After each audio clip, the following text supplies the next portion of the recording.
для чего нужно знать родной язык. Вот, если кому непонятно было, о чем шла речь, да, речь шла об этом.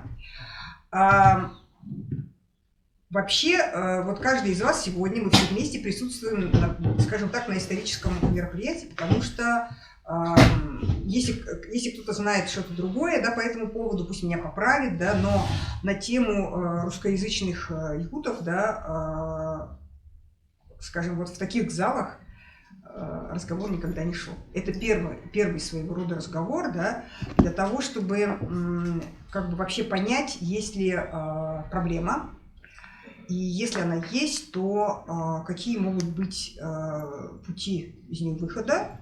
И вообще, ну, я скажу о своем понимании, да, вот сейчас вот я закончу, вот я просто, поскольку половина не понимает, зачем мы сегодня собрались, да, я считаю, что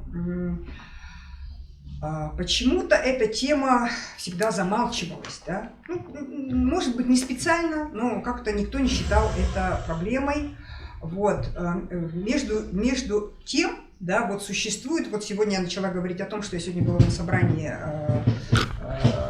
вот, где собрались активисты якутского языка, и я поняла, что они не принимают во внимание вот этот пласт населения, да, особенно города Якутска, которое, скажем, такие входят в число сомневающихся. То есть они, собственно говоря, не против, да, ну как бы, чтобы говорилось по-якутски, там, да, чтобы где-то что-то там было по-якутски, да, но вместе с тем они ничего не делают для того, чтобы вот в ту сторону пойти, да, и этот пласт, он с каждым годом все больше расширяется. Да? И таких людей становится все больше, да? И поэтому возникают такие проблемы, как, например, то, что, наверное, вы слышали, вот на 203-м микрорайоне был такой, что типа абсолютно на вид якутские люди говорили о том, что дайте нам больше русских классов, мы хотим учиться в русских классах, а не в якутской школе, которая вот тут стоит такая красивая, замечательная, да? Вот, еще такое как бы лирическое отступление, да, я 1 сентября провела такой урок, не знаю, как он называется, ФТЛ, это одна из наших самых лучших школ, да, и 20 детей сидит, все сахалар, и хорошо как бы знают язык, да, но в лучшем случае треть. У них ведется якутский язык, да, и когда я им говорю, как бы, вот, хотели ли бы вы учить язык, да, они в таком типа, а зачем? Вот. И это, на мой взгляд, симптоматично, да, потому что, причем, как бы, я тут немножко сумбурно, да, потому что мысли, на самом деле, вот не стройные. Мне бы хотелось, чтобы сегодня мы с вами поговорили, и как-то более или менее стало понятно, в каком направлении вообще думать, развиваться, да. Конечно, каждый, вот у Ольги есть очень хорошее выражение, свобода воли выбора священна. Каждый выбирает сам, на каком языке ему говорить, на каком думать, там, то-сюда. Но вместе с тем, да, как бы необходимо понимать, что мы, собственно говоря, внешне-то мы не русские, как бы, да, и все равно вот дети, допустим, я говорю, вот вы куда-то поедете, да, как бы у вас спросят, ты кто по национальности? Он скажет, якут. А ты знаешь свой язык? И что? Что вот вы на это скажете? Как бы? Это же довольно странно. Вот. Причем, как бы, да, поскольку я сама в этой позиции, да, то есть как бы я человек, который не очень хорошо знает родной язык, да, я бы хотела, чтобы эта деликатная тема, да, она была не вот таким буром, да, типа обязан ты, Максим, ты обязан знать свой язык, да, не вот так, а вот а каким образом, да, вот об этом хотелось бы сегодня поговорить, как сделать так, чтобы люди захотели, чтобы им было интересно, особенно подрастающее поколение, но мне кажется, поколение постарше тоже не надо снимать со счетов, да, то есть как бы есть люди, которые в принципе хотели бы знать язык лучше, но они почему-то абсолютно уверены, что это невозможно, да, вот, и для этого у нас есть вот такие приложения, как Сахалы, да, другие возможности, просто о них мало кто знает. И вот что надо сделать для того, чтобы вот этот вот пласт, который болтается посередине, он куда-то сдвинулся, и желательно он сдвинулся в ту сторону, которая вот ведет к знанию родного языка. Вот на этом мое как бы вот такое длинное выступление. я хочу закончить. Вот. И если мы с вами сегодня к чему-то придем, да, в этом самом, я бы хотела, чтобы 5 марта на этом республиканском форуме, да, у нас была секция, которая была бы посвящена вот тому, к чему мы с вами сегодня придем. То есть это вот просто такой разговор. И ну, я думаю, что когда я вас всех представила, да, вы поняли, почему вот именно таким составом мы собрались. Я старалась, как бы вот, и мы, вот, организаторы, активисты Сахатыла 400, старались позвать людей, которые либо сами есть представители вот этих русскоязычных сахалар, да, либо им есть что сказать вообще по этой теме. Вот. И, значит, по регламенту мы как бы решили, что мы работаем до 4. Вот. Ну, можем, если кто-то в 4 прямо кому-то бежать, тот может покинуть. Вот. Если кому-то не бежать, то еще минут 15, я думаю, мы можем задержаться. Вот. И в самом начале я бы хотела вот представить слово Игорю Данилову, младшему научному сотруднику Института гуманитарных исследований. Да, у него есть статистика вот по состоянию языка. Да. Я очень прошу это, ну, как бы так, вот так вот, ну, в смысле так, сжато, лаконично, чтобы мы все поняли. Вот. Давай. Ну, начну с того, что в Институте гуманитарных исследований. Вот можно взять вот такую штуку, да, или она туда знала. Меня слышно, наверное, да? Ага, слышно. Ну, я хочу начать с того, что при Институте гуманитарных исследований и проблем малочисленных народов Северо-Сибирского отделения Российской академии наук открылся Центр социолингвистических исследований. Социолингвистика – это вот тот раздел языкознания, который занимается изучением взаимоотношений, взаимовлияния языка и общества, да, изучает то, как социум влияет на язык, и язык влияет на социум. Да и в этом отношении мы вот начинаем с Ульяной Никитиной под руководством Натальи Егоровны Захаровой, под научным сопровождением Нины Иннокентьевны Ивановой, доктора филологических наук по социолингвистике, изучать такого рода проблемы. Ну, в целом, ситуацией по отношению к якутскому языку в городе Якутске занимается целенаправленно и продолжительно, систематически исследует этот вопрос Нина Иннокентьевна Иванова. Да, она защищала по этой теме докторскую диссертацию. Но я вот сегодня хочу немножко вам представить такие цифры, да, возможно, в динамике и какие-то выстроить динамические тенденции в пользу того, как будет развиваться якутский язык, как у него будут расширяться свои функции в условиях города, полиэтничного города, да, полиэтнического города Якутска.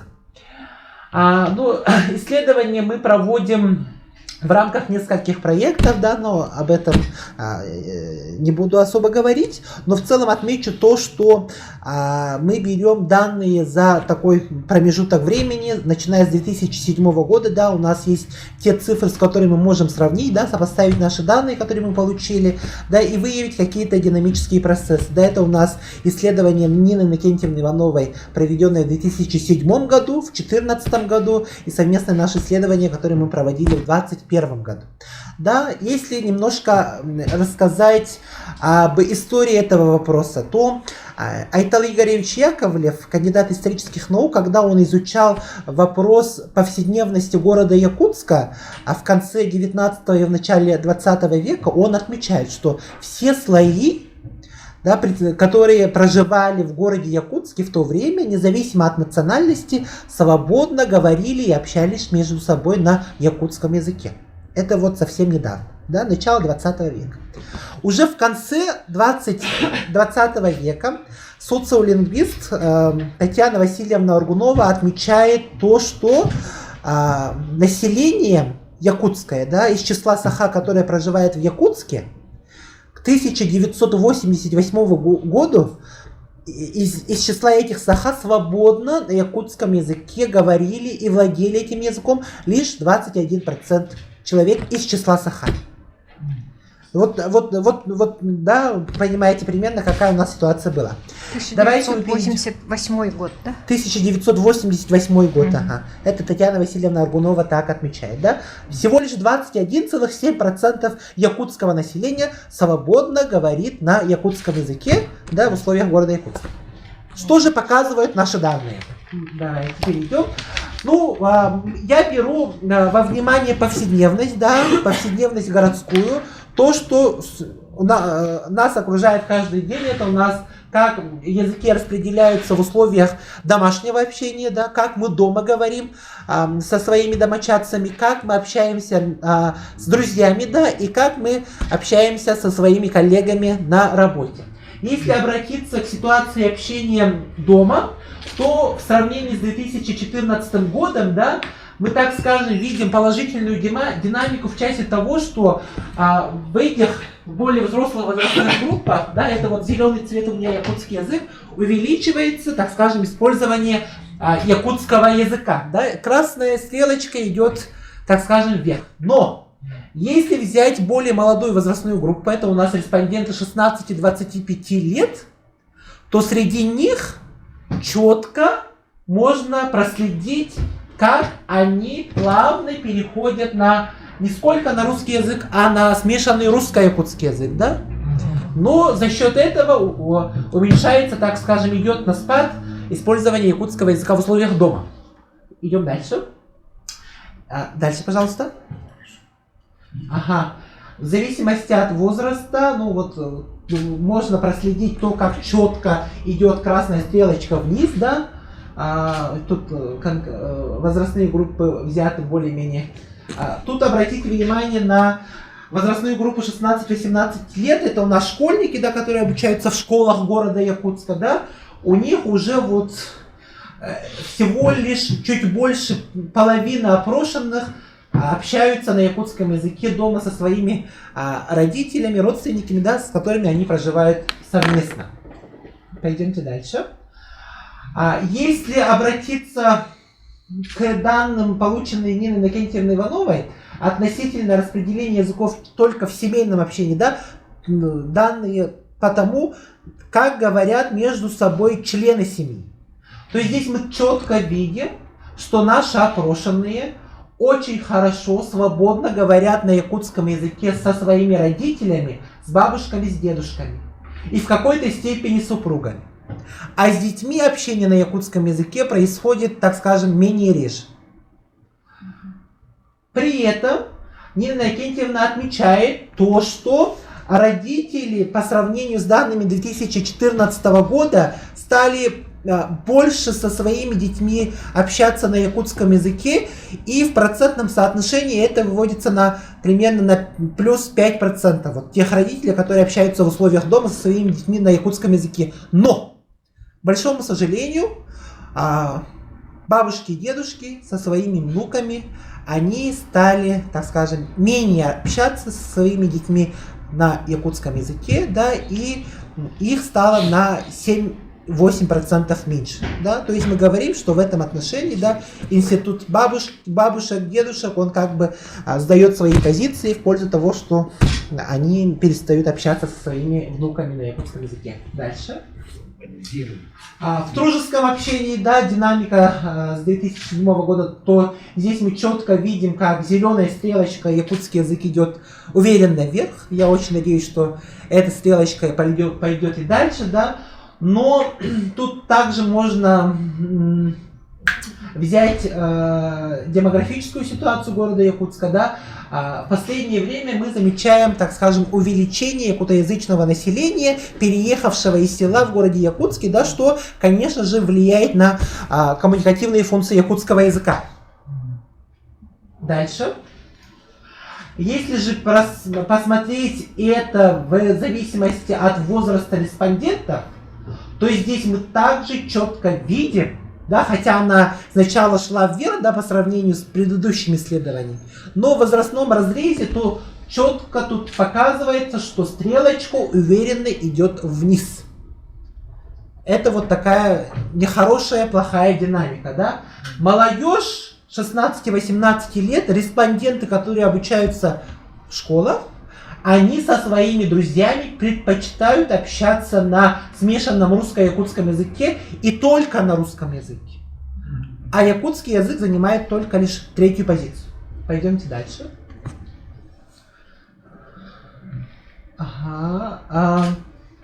И последняя сфера общения, да, это в условиях, так скажем, производственных отношений, как между собой общаются коллеги, то если вот взять данные от 1985 года, собранные Татьяной Васильевной Аргуновой, то здесь мы четко видим, да, как вот зеленый у нас уверенно повышается. Если в 1985 году на работе коллеги между собой преимущественно общались на смешанном русско-якутском языке и русском языке, то к 2021 году мы четко видим, что больше половины горожан из числа Саха между собой общаются на якутском языке. Это своего рода хорошая динамика, да? Дальше, если это посмотреть в возрастном разрезе, да, мы тут видим, что наши респонденты в зависимости от возраста также расширяют функции якутского языка в сфере использования его ситуации на работе. Ну, в принципе, вот неоднозначная картина у более молодого поколения, 26-35 лет, да, но в целом надеемся, что эти показатели будут улучшаться дальше. Если же обратиться к данным в возрастном разрезе, да, то тут тоже такая вот ситуация у нас выходит, да, я не буду комментировать эту ситуацию дальше. И относительно студентов и школьников, да, как они между собой общаются с участниками образовательного процесса, да, то здесь мы четко видим, что преобладает русский язык или смешение якутского языка с русским языком, да. Якутский язык, к большому сожалению, уступает своей позиции. Дальше. Ну, и в заключение дальше. Но в целом нужно сказать, что функционирование на сегодняшнее время якутского языка в условиях города Якутска, ну, как бы характеризуется активным, да. В этом отношении нужно сказать, что коммуникативная мощность якутского языка в условиях города поддерживается пока за счет тех выходцев, которые приехали из сел, да, за счет увеличения якутоязычного населения в городе Якутске у нас как бы расширяется сфера функционирования якутского языка, да, мы активно начинаем использовать якутский язык, но если посмотреть это в возрастном разрезе, да, то мы четко видим, что более молодое поколение переходит на русский язык. Да, это также так выступает материалом, да, также свидетельствует о том, что у нас начальный этап языкового сдвига. У меня коротко так. Благодарю за внимание. Спасибо большое, Игорь. Да, мне кажется, очень интересно было. То есть радует то, что не все так плохо. Не все так плохо. Да, не все так плохо. И сейчас давайте пойдем дальше, да, и дадим слово Ильяне Никитиной. Я говорила о том, что у нас Ильяна и сотрудник института, и председатель республиканского общественного движения. Вообще, вот, несмотря на свой молодой возраст, она вот очень опытный в этой теме человек. Ильяна, пожалуйста. Да, опытный, наверное, потому что я уже 13 лет языковой активист. Вообще раньше, но наша деятельность всегда была нацелена на сахоязычных, потому что у нас, вот, допустим, до 2018 года у нас была все равно проблема в том, что не хватало якутских групп, якутских классов, сахоязычных, вот, обучающих на якутском языке классов и детских садов, да? И в этом направлении мы работали, увеличивались классы. Вот, допустим, Ягнга, Саха-гимназия, АИКГАТА, эти школы все открывались благодаря родительским движениям. И также открывались дополнительные классы сахоязычные в школах, например, 17, 23, 3, 33 и так далее, да? А потом в 2018 году, когда ввели в закон об образовании новшество, согласно которому родители должны подавать заявление для того, чтобы дети обучались на родном языке, вот тогда вот мы поняли, что нужно работать еще с родителями и им объяснять, почему их дети должны обучаться на родном языке и почему они должны вот проходить все эти препоны, заявления, куда-то где-то настаивать, где-то себе вот найти место, да, сахаязычных. Вот, и сейчас я вот исследую уровень владения родным языком детей Саха. Мы вот с Игорем коллеги, и у нас есть, встала такая проблема, что дети Саха, сахаязычных родителей, в сахаязычных селах вообще уже сокращается уровень владения родным языком детей Саха. И поэтому это нас насторожило. И сейчас, наверное, очень своевременно, что мы выходим на русскоязычные Саха, потому что сейчас их стало много. Родителей, которые обучались в 2000-х годах, я называю их родителями ЭГЭ, когда вот ввели ЭГЭ, а уже язык, родной язык, он как бы ушел на второй план, и поэтому все были нацелены на русский язык и на математику. Так, и эти родители не считают надобным обучать своих детей на родном языке. Поэтому вот мы работали с сахаязычными родителями. Вот если посмотреть в цифрах, может, пожалуйста, да? Дальше сразу таблицу. Ага. Так, вам видно, нет? Видно. В общем, в сахаязычных селах, если взять в целом, то 20-40% детей, где нет вообще ни одного русскоязычного, говорят только на русском языке, только. И у них... Деревня? Деревня общаются между собой? На русском? Да. А зачем они это делают? Потому что не умеют говорить на родном языке. Каких это практики нет? Это смотри, Лёша, посмотри. Там написано. Без исключения. В самом захолустье это явление. Вы, простите, я Лет не верю в 5. это. Нет, так оно и есть. Да. Я Лет по 5. якутски не знаю. Я говорю, от 1 до 7% детей не умеют говорить на родном языке. Причем, что по возрастам, можно я вставлю, да, вот да, практический пример. Моя родная племянница, многодетная семья, старшему 20 лет, младшему 10, наверное. И вот старшие 4 ребенка, семья сахаязычная, в деревне живут. Первые 4 ребенка, когда ютуба не было, телевизор как-то, видимо, меньше влияет, что телевизор. Они все говорят, вот дети поколения YouTube, ребенок, основной язык у него русский. Абсолютная якутская семья, 4 ребенка, родители. И я продолжу, да? Да. Только 30-40% детей, вот пока вот в Салтанском улусе лучшие показатели, но это было проектное исследование, 30-40% детей говорят хорошо на родном языке полноценно. Да, И где-то 20-30 детей, 20-30-40% детей говорят на смешанном. И при этом они не знают, например, допустим, говорят, какого цвета, вот желтый скажут, да, и они не знают, вот какого цвета это на якутском языке. Сахархай они не знают. Вот таких детей 20-40. То есть получается вот у нас, поэтому вот мы сахаязычные Саха трубим везде, что есть у нас проблема и нужно с этим что-то делать. И сейчас очень много движений, очень много работы ведется как правительственными, так и общественными структурами.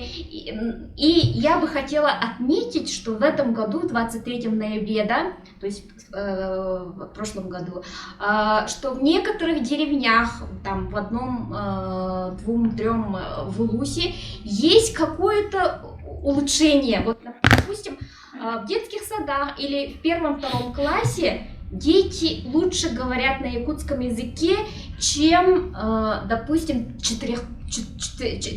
которые учатся в 4 классе. То есть получается вот это движение, которое началось с 2019 года, когда родители стали активно говорить о том, что да, у нас у нас есть проблема. Люди начали это понимать и что-то делать. Да, есть какие-то. Это еще подтвердится в следующем году, если мы дальше продолжим, да. Но вот вообще языковой активизм, он признан одним из действующих методов сохранения языков на Западе. И у нас для Саха это самый такой, мне показалось, что это самый действенный. Потому что у нас люди очень активные, очень такие пассионарные, где-то вот что-то обязательно нужно где-то покритиковать, может быть, да, и на основе этой критики что-то меняется, и кто-то, в основном тогда, да, конечно, критикует, из-за этого что-то меняется. Вот, и вот я хотела вам сказать, что есть проблемы среди сахаязычных, Саха тоже, и нам нужно всем подключаться к этой проблеме, чтобы они поняли, что все поняли, что говорить на родном языке это круто. Хорошо, спасибо большое, Вильяна. Да? Можно Давай. свои наблюдения в эту тему расскажу, да? То есть я 2 года или 3 назад был по работе в детсаде, да, Прометейчик. И там у них есть специальная якутская группа для самых маленьких, Кулунчук называется, да? Да, по-моему, Кулунчук. И я вот там у родителей спрашивал, вообще хорошо, неплохо, да? И одна из них сказала, есть у меня, говорит, одна претензия, то есть здесь всегда отбирались дети только по-якутски говорящие, да, то есть не знающие русский язык. И, говорит, недавно по блату, не по блату, одного русскоязычного, устроили туда, говорит, да. И он инфицировал всех, то есть они все начали говорить по-русски. То есть русский язык, интернациональные языки вообще, да, они имеют большую потенцию, большую силу, и поэтому им надо активно сопротивляться, а не просто прививать, получается. То есть, да, если ставится задача, то она должна быть. То есть она труднее, чем кажется, что это не паритет, а именно надо как-то давать большую преференцию, чтобы как-то противодействовать, получается. Конечно, что дети говорят на русском языке, это хорошо, но сейчас, раньше, допустим, стояла проблема, что дети не могли говорить на русском языке, да, какие-то проблемы были с русским языком. Сейчас такой проблемы вообще нет. Вообще такая проблема не стоит. Еще другое наблюдение, да, вот насчет вот этого ЕГЭ поколения, да. Я по роду деятельности киновед, да, я занимаюсь якутским кино, рецензирую и критикую, получается. И я вижу четкое разделение вот этого, как раз-таки ЕГЭ-генерация, да, режиссеров, когда пришло. У них убогий якутский язык в фильмах их, да, получается. Начиная вот Петя Хики, да, делал «Темный хомус» называется фильм. Там отвратительный якутский. Вот этот Тык Леха, да, его фильмы. Отвратительный якутский. У Никандра, который Инкюля, да, Минкат Инкюля, отличный фильм, но при этом у него пониженное качество. То есть они используют тот язык, на котором сами разговаривают, да, и он очень убогий, плохой. То есть там не такой уж большой разрыв поколений, да, то есть это у нас есть 40-летние, есть вот 30-20-летние, да, и между ними четко видно, на каком качестве языка говорят их персонажи, получается, да. И вот проблема в этом состоит, то есть на самом деле книгами, да, буквой сейчас детей не научишь по-якутски. То есть само письменное слово, оно не имеет агитационной пропагандистской силы. Должно пропаганда нестись через песню и через кино. И поэтому нужны хорошие сценаристы, да, отличные сценаристы нужны, а сценарная работа у нас вообще сейчас убогая, то есть нету никого. Можно, Читай. можно я скажу, да, по поводу этого, да. Меня зовут Аполлинария, да, я являюсь режиссером кино. Да, я Да, знаю. я не говорю по-якутски вообще. Недавно я прошла тест на якутский язык, у меня было 50%. И я такая подумала, ну, хотя бы 50. Но, тем не менее, да, я подумала, что это очень важно снять фильм на якутском языке. Мой сценарий был на русском. Мы прямо на съемках переводили, и мне помогали мои коллеги. Спасибо им большое за это. Смотрите, да, тут такой момент, да, почему якутский язык, да, он такой сейчас, ну, как вы сказали, убогий, да? Убогий. Вот, потому что, ну, я как лингвист, да, знаю, что вообще языки, которые вот популярны сейчас, английский, там, французский, немецкий и так далее, да, вот, почему они так популярны? Потому что они живые. Живой язык – это тот язык, у которого постоянно появляются новые слова. Неологизмы должны быть. И когда у нас есть такая проблема, когда старшее поколение, которые вот такие консерваторы, они говорят, вы что говорите вот так вот? Почему вы говорите какие-то такие типа новые дурацкие слова, придумываете на якутском языке и так далее? Но язык, он живой, он должен быть. Должны появляться новые языки, новые слова. Это я понимаю. Нет, вот, есть смотрите, просто да. красивые и некрасивые языки. Я об этом. Да. Смотрите, но тем не менее, да, я думаю, то, что кинематограф сейчас является визитной карточкой Якутии. Пока так, но дальше будет лучше, дальше будет больше. Если мы будем поддерживать вот это вот, да, вполне возможно, пока что у нас нету возможности, допустим, вот я знаю Петю Хики, да, вот, и он рассказал такую интересную вещь, он сказал, что типа к нему подошел человек, ну, видимо, тоже вот с таким каким-то консервативным мнением по поводу якутского языка, да, и сказал, типа, почему ты это говоришь на якутском языке, обращаешься к человеку, одному человеку, на «вы». В якутском языке нету обращения во множественном числе, да. Возможно, этот человек был я. Вот. И Петя такой, типа, ну я же из уважения, а меня закритиковали. Ну я так привык, потому что, ну, как бы в русском языке, ну, плюс-минус вот так вот, да, когда ты уважаешь человека, ты говоришь на «вы». Но проблема в том, что, скорее всего, нас не научили пока что, да, и сейчас это все формируется, и критиковать нету смысла. Есть смысл. Потому что, ну давайте я просто приведу тоже примеры, да.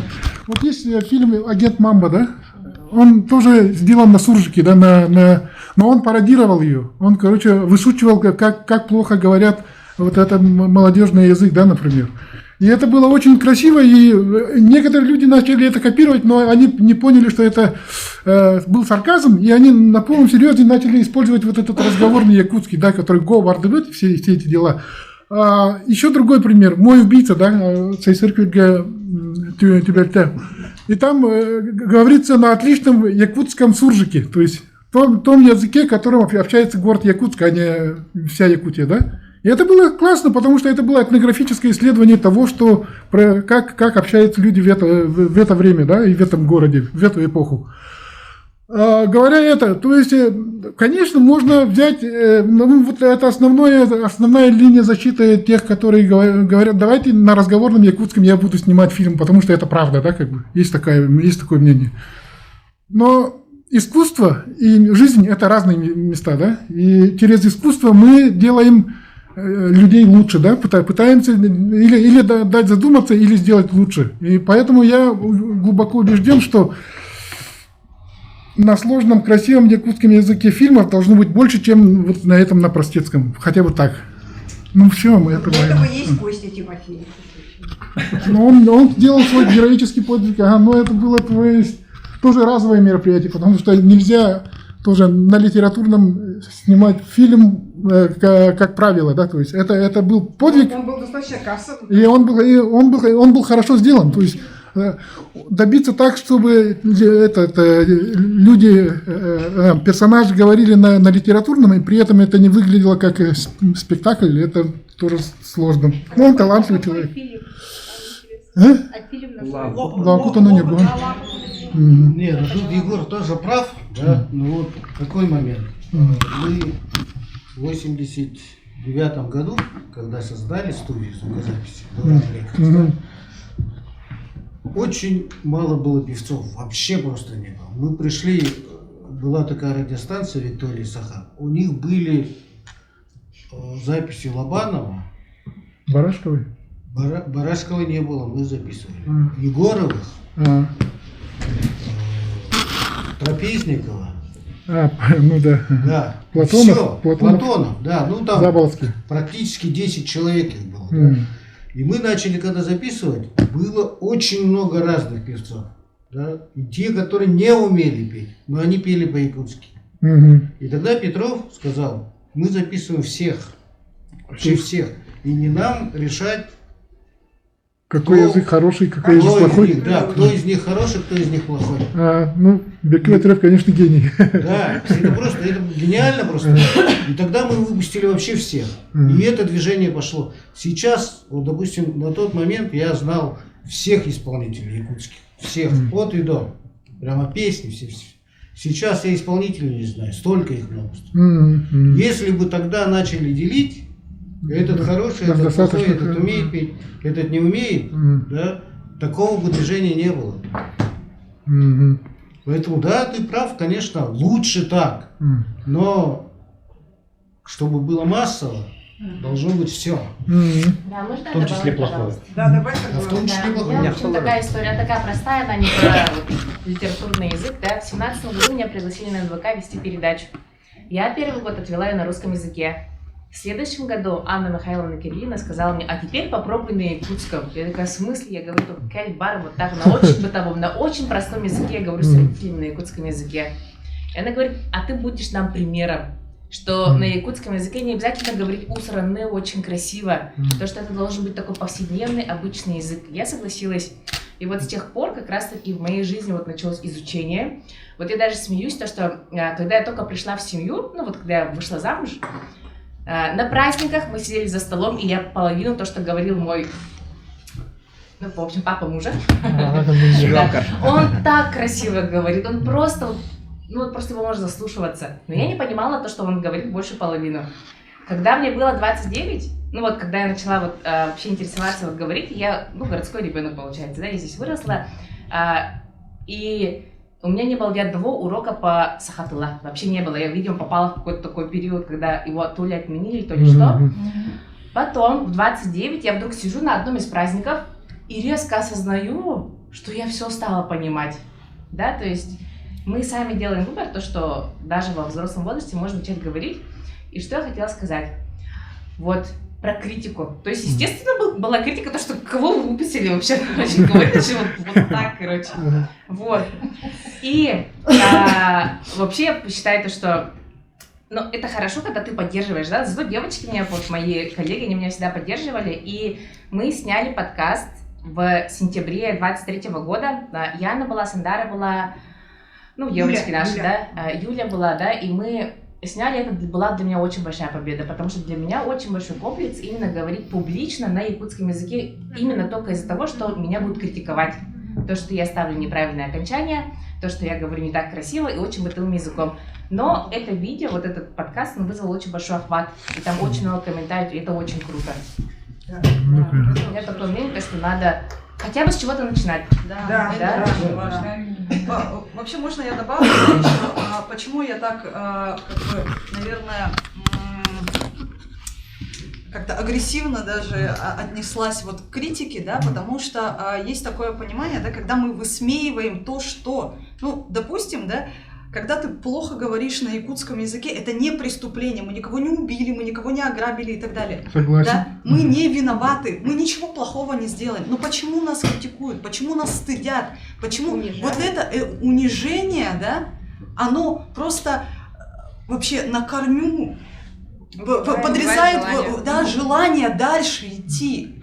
И то есть, пожалуйста, не убивайте желание, особенно у тех людей, у которых так мало уверенности в себе. Это очень важно. Это прям очень важно нас поддерживать. Да, мы плохо пока это делаем, но пока так.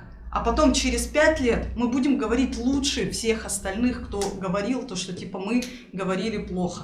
Понимаете, да? Еще можно добавить, да? Вот что она девка. Вот очень согласен с этим, с Светланой, потому что я же тоже человек, который переметнувшийся из русского стана, как бы, да, получается.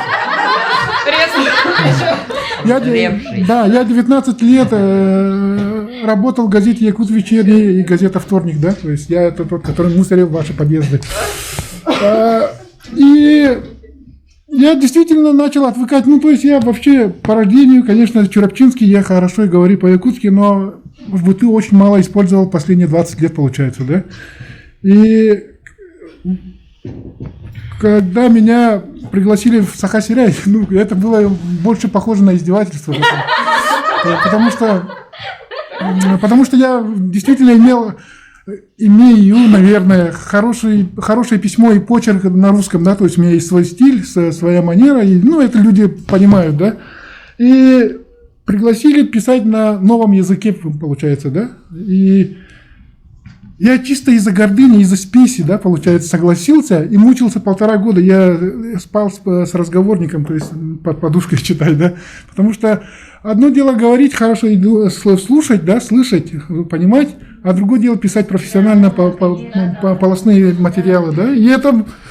Но, оказывается, между делом за период пандемии я, получается, очень сильно подтянул свой якутский. Я стал гораздо больше якутом, чем вот все эти 20 лет, как бы, получается, да. То есть человек хорошо обучается по-якутски, просто по факту нахождения в якутоговорящей среде, получается, да. Вот как Агакина из тем барбутых, да, холодными меня.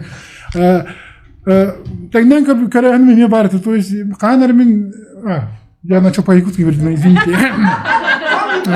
Так. Я когда-то много лет тому назад, ну, ходил на прямой эфир в НВК, и я видел запись, да, это было ужасно. Я говорил по-якутски, и за этот якутский я хотел себя табуреткой ударить. А потом недавно тоже, года 2 назад тоже ходил, то есть год назад, кажется. И сейчас я, без стыда посмотрел, нормально так говорит человечек, да, хорошо. То есть я подтянул свой якутский, получается. То есть любой человек может подтянуть, поэтому я говорю. Вот песни, да, кстати, один из самых лучших инструментов продвижения якутского, потому что я с удивлением видел, как маленький мальчик, 5-летний или 7-летний, да, пел Махтанабын Киджа. Это очень сложный такой с элементами чабаргаха песня, да, такой, и на чистом, на сложном якутском. И он очень красиво это пел. То есть он, может быть, даже не вдумывается в смысл, но он говорил и чувствовал песню отлично. То есть якутская эстрада – это одна из самых передовых, наверное, бастионов, которые могут идти на охрану, на защиту якутского языка. Вот я в этом убежден. Вот кино и песня, и театр, конечно. Я думаю, это самые лучшие инструменты по сохранению и продвижению якутского языка. Потому что они создают среду, в которой хочется копировать, в которой хочется услышать, то есть вживаться, да, то есть прямым агитационными вот этими постерами, буклетиками или якутскими какими-то штучками, нет, не очень хорошо это получится. Хорошо, я бы тут одну вставила бы, да, если бы эти фильмы не были бы на якутском языке, то они не получили бы такой большой успех и резонанс, мне кажется. Вообще все. Вообще, Последние фильмы. То есть, как бы, есть же режиссеры, допустим, Дима Давыдов, Дима Кольцов, там еще какие-то, они могли были все фильмы свои на русском языке сделать. Да, согласен. Но они выбрали якутский. Будучи сами совсем не... Давыдов скорее не выбрал, а у него инструмента другого не было. Ангельские актеры. Хорошо, смотрите, да, Игорь что-то хочет сказать. Пока мы не отошли от темы, хочу такой комментарий в виде научного факта сказать. Вот, языковой сдвиг, то, чем мы занимаемся, да, то изучаем, как постепенно смещается якутский язык. И в этом отношении ученые, так скажем, доказали, что пуристские настроения и пуристские комментарии, они выступают основным фактором языкового сдвига. Да, то есть, Сдвига в негативную сторону? да, в негативную сторону.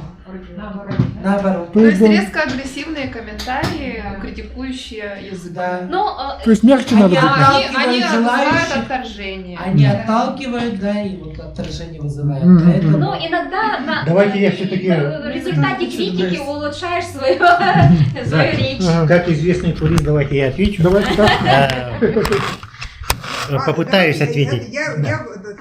Николая представил уже, да, вам, что он у нас член Совета по развитию языков при Илдархане, лингвист, врач, администратор сетевой энциклопедии на языке Саха, которая называется Саха Википедия, если кто не знает, да, у Николая Николаевича у нас просто... Да, спасибо.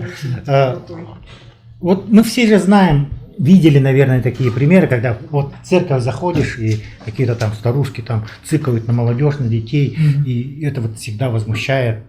Почему они не улыбаются, почему они не просто мягко, добро не подскажут, что так нельзя делать, да, вот надо покрывать голову, то есть все, просто шипят, да. И я тоже вот аналогию провожу с якутским языком. И тоже, конечно же, возмущаюсь, но ведь это возмущение все-таки не лично, допустим, к вам относится, я думаю. В отличие от тех детей, которые в церковь зашли, мы все-таки взрослые люди, мы должны это понять. Мы должны понять, что вот эти старушки, деды, которые нас поправляют, которые нам говорят, что почему вы не знаете, упрекают, они действуют не лично вас хотят обидеть, оскорбить, а они действуют из-за своей обиды и беспокойства за свой родной язык и за судьбу за будущее своего народа всего. И поэтому нам это надо понять и постараться на них не обижаться. Ну, старый человек. Ну, что с да. Да, вот, да. Да. Можно я несколько слов скажу? Николай Николаевич, вы можете, наверное, упрекать меня во что-то, да, в чем-то. Но вот если у нас повестка относительно русскоязычного Саха, вот человека, начинающего только говорить на якутском языке, мы же не будем как-то критиковать его. Это вы можете меня критиковать, того человека, который говорит, да, возможно, плохо в какой-то степени говорит, чтобы я улучшил свою, так скажем, речевую позицию, да, владение. Но не того человека, который только начинает говорить. Нет, но в том смысле, что у нас тоже бывает, что вот, Сахай не говорит на якутском языке, обычно так же. Ага, агрессия такая. А можно я скажу, как человек, которого критиковали? Который огреблась. Хотя я не Саха, да, вроде как бы не Саха, но когда мы начали заниматься приложением, получается, приложение по изучению якутского языка. Сахатылы горбери, теряри сахалы тобигарки. Почему ты хорошо не говоришь по-якутски, если ты обучаешь якутскому?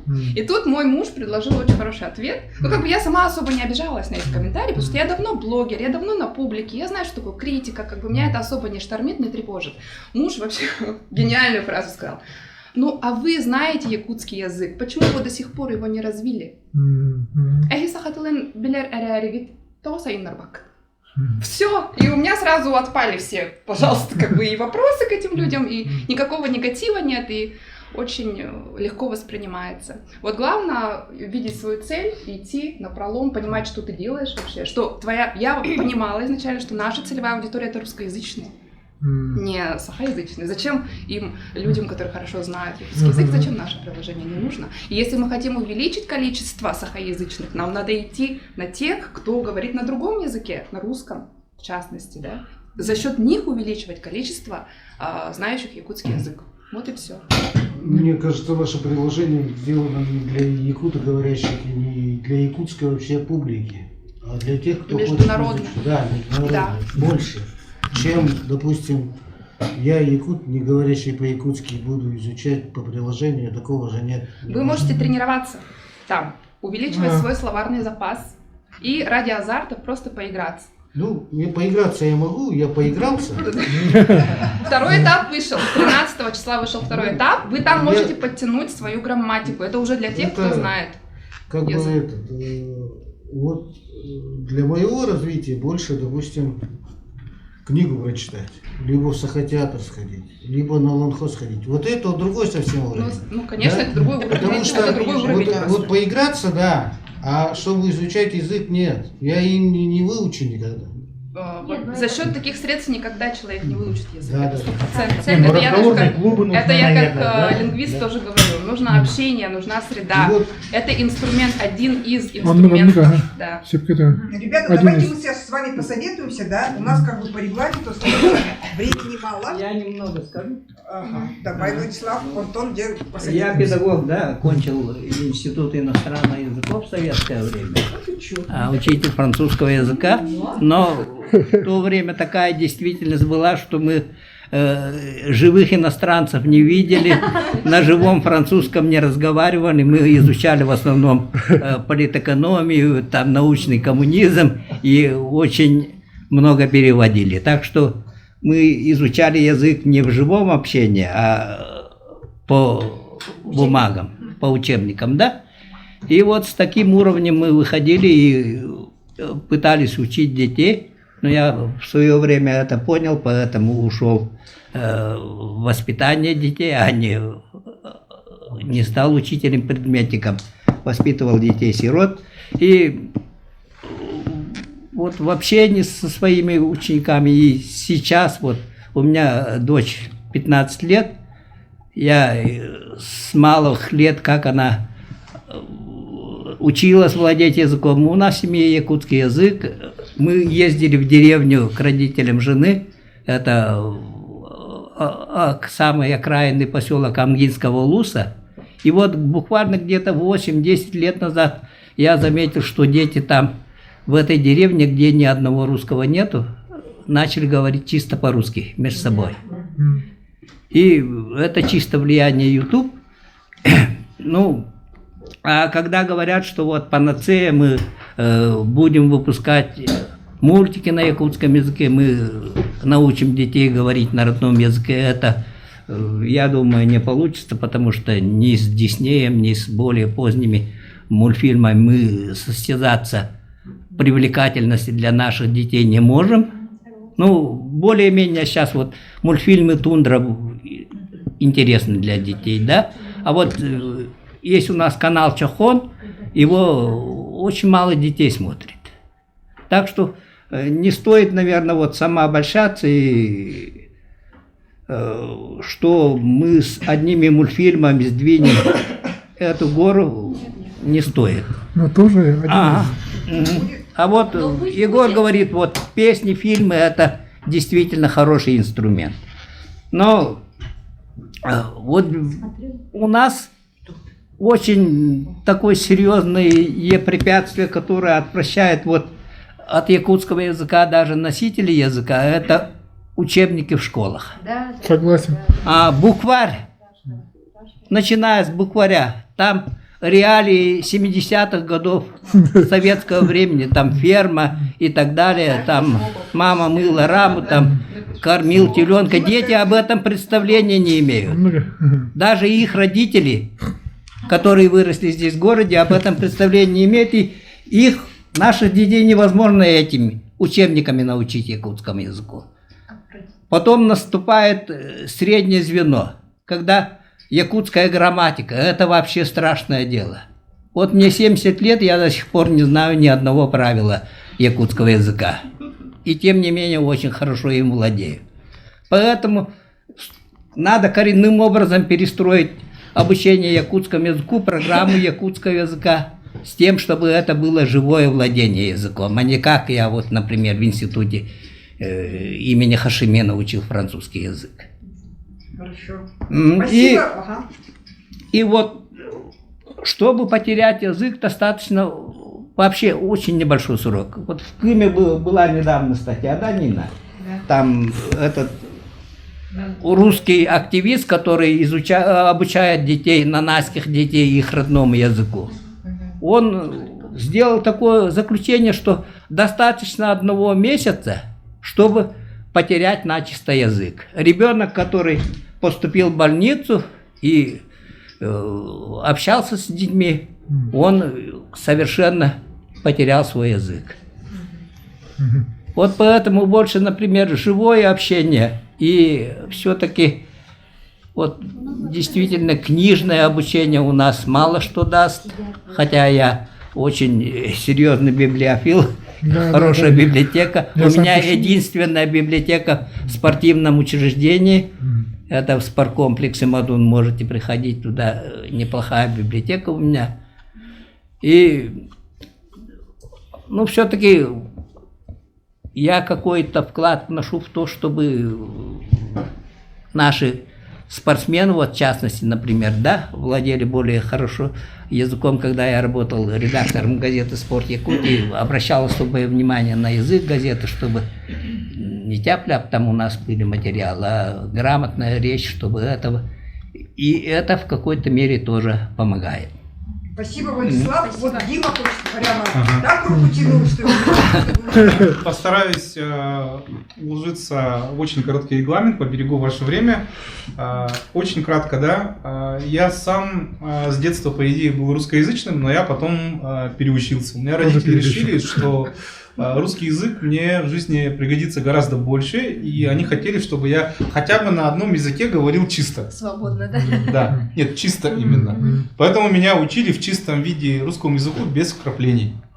Потом уже я самостоятельно начал изучать якутский язык, и как это произошло. Ладно, я понимаю, что меня вот в деревню отправляли к родственникам, там 100% якутскоязычная среда, но его вот всерьез я начал изучать именно как литературу благодаря рубрике в газете «Дерсас» «Харанахос». «Темная комната». Я сам как писатель-листик, да, мне очень интересно было это с детства читать. И я прямо со словарем вот сидел и читал, потому что реально было очень интересно.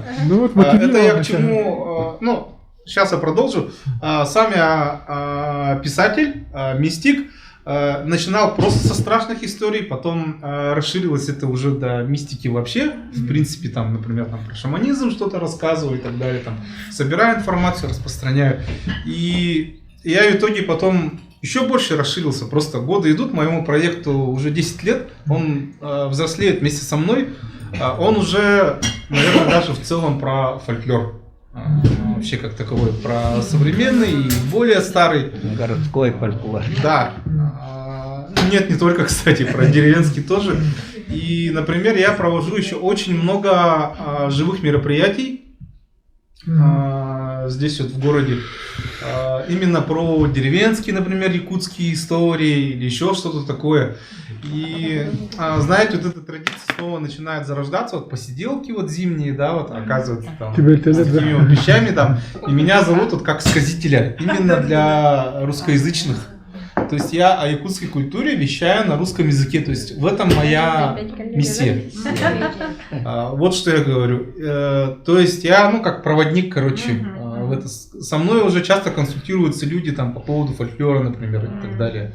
То есть я популяризирую то, что было на якутском, на русском языке. Ладно, как бы, я думаю, хотя бы так я вношу вклад в культуру. Что я хотел сказать этим самым, да? Почему я заинтересовался вообще якутской культурой, якутским языком и так далее, благодаря интересным спецпроектам.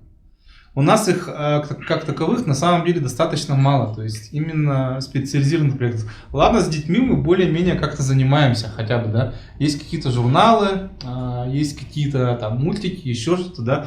Но это очень мало. Кроме этого, когда ко мне вот обращаются русскоязычные, я для них как проводник культуры, то есть я им рассказываю там Багалар это кто, там Цюрикюн, вот это вот все прочее, да, какие были верования, гадания. Есть еще у людей такие интересные запросы, например, нет доступа нормального к литературе. Вот, я надеюсь, Максим не обидится, да, но сейчас у людей сильно нет времени, ну, постоянно бегать в библиотеку. То есть есть какая-то вот категория вот, все-таки фанатов, да, которые ходят осознанно, но у солидной части общества, там, 60% или я не знаю, у какого, да, да, они не ходят. В том-то и дело. И люди, они жалуются на то, что нет доступа к якутской литературе, ладно еще на якутском, хотя бы на русском языке. То есть, где, например, можно вот пальцем ткнуть вот со смартфона, да, и открыть, например, найти Кулаковского. Это надо прям там в дебрях где-то. На сайте Национальной библиотеки Республики Саха-Якутия. Два клика. Ладно, это тоже есть. Нет, это есть, я это не отрицаю, да. Но люди об этом не знают. да, люди не знают, и там интерфейс все-таки не сильно. А сейчас нейросеть мы запустили уже свою. А, ну это хорошо. Не сильно, просто удобно. Пока что, особенно с телефона читать. Литресе, например. Там на русском. Да. То есть нужно интегрироваться. Да. Нам нужно элементарно просто успевать. Потому что мы просто не успеваем. Мы как бы топим за культуру, да, но мы пользуемся методами, там, я не знаю, 50-летней давности, 70-летней давности и так далее. Мы что хотим там, бумажные буквари печатать или что? То есть нужно просто успевать. Это раз. Второе, нужны в сети как можно больше интересных специализированных проектов. То есть я бы с удовольствием потреблял на родном языке. Страшилки? Ну, не только страшилки, но что-нибудь именно специализированное. Юридический контент, например. Да, ну, Сандара юрист. Это может быть что угодно. То есть это должно быть где-то этнография, краеведение. Централизовано. То есть, Да, это должен быть один ресурс. Да, у нас, к сожалению, ИКТ ушел, например, да, и у нас местный вот интернет, он стал очень разрозненный, увы. Да, есть такое. То есть на ИКТ там можно было бросить клич, или там попросить админов, чтобы они там где-то ссылку вот разместили. И Джокер. Что-то там, да. Или хотя бы через Джокер обратиться. У нас этого нет. То есть вот это тоже, я думаю, повод для раздумий и размышлений. У меня все. Спасибо большое, Дима, да. Давайте все-таки вот сейчас вот посоветуемся, да, у нас осталось из запланированных 25 минут, и при этом 3 выступления, которые вот прямо вот запланированы в программе, да. Я предлагаю тем, кто выступает, сейчас будет выступать, да, как бы сделать это лаконично и добавить свой опыт, потому что, мне кажется, это будет очень интересно. У Алексея Пудова заявлена тема о причинах деградации языка. Прям, знаете, какая-то прямо деградация. Мы говорили, да, деградация, исчезновение. Вот, да, Лёш, давай твой собственный опыт тоже было бы интересно. Да, я тут, так как приобщился к философскому знанию, просто скажу, что это проблема, языковая проблема, вот, которую мы сейчас обсуждаем, она какая-то подпроблема. Есть более широкого плана проблемы. Я вот ее назову так, простыми словами, вот завоевание своей собственной родной культуры. Эта проблема появилась где-то в середине 20 века у нас в республике. И она совсем с языком не связана была, когда вдруг саха, они, как правило, были из сельской местности, вдруг осознали, что тот уклад, который сложился где-то к середине, ну, существовал на протяжении веков, до середины, скажем, 20 века, он уходит, он растворяется. И весь взлет, мне кажется, весь взлет якутского профессионального искусства, это как раз и было, по большому счету, ну, конечно, закавычить надо, оплакивание уходящей традиционной якутской культуры. Про язык там никто не заикался, потому что язык это появилось где-то к 80-му году, когда мы уезжали, городские саха, в деревню, и когда нас начинали в каждом доме учить. Ты почему городской мальчик приехал и не знаешь свой родной язык? Вот эта проблема, которая вот сегодня у некоторых прозвучала в плане критики, она еще была 40 лет назад. 40 лет назад для городских ребят, которые уезжали вот как раз в деревню. Да, вот я, наверное, точно в Горном Улусе или Верхневилюйске с этим сталкивались. Мы тоже сталкивались в других улусах, куда ездили на лето к бабушке, дедушке, да? Ну, дедушек уже не было, к бабушкам. Так что это вот широкая проблема. И вдруг саха, которые родом из села, вдруг осознали, что их внуки и тем более правнуки вдруг начинают говорить больше на английском и русском языке. Я хочу сказать, что это проблема не якутского языка, это проблема всех языков, в том числе и русского языка. И русский язык, смотрите, на наших глазах деградирует капитально. Ну где вот этот классический русский литературный язык и то, что вы сейчас слышите, это тоже сплошные вот жаргонизмы и американизмы и так далее. У нас вот, я как раз в статье Яне показывал буквально сегодня, там у нас же, вот если так подсчитать этот контент-анализ, там, наверное, в русском языке, наверное, уже минимум 20-15% англоязычных или каких-то латинских или специальных каких-то там оснований совсем не русского языка. Вот в этом плане. А вот для Саха, которые урбанизированных Саха, вот эта проблема как раз актуализировалась вот именно во владении языком, во владении якутским языком. И это тоже вот проблема, она где-то после, мы вот с Егором обсуждали, она затрагивает после 30, а больше, наверное, после 40 лет. После 40 лет, когда ты органически к этому пришел сам. Это, я не знаю, это с чем связано, да? Это связано, это со смысложизненными вопросами, которые у человека только после 45 лет возникают. Вот у Егора это было после 40, у меня тоже где-то так, да? Это ты сам пришел, а не кто-то там тебя тыкал пальцем, да? Иди учи язык. Это к этому ты сам постепенно органично приходишь. Поэтому в этом плане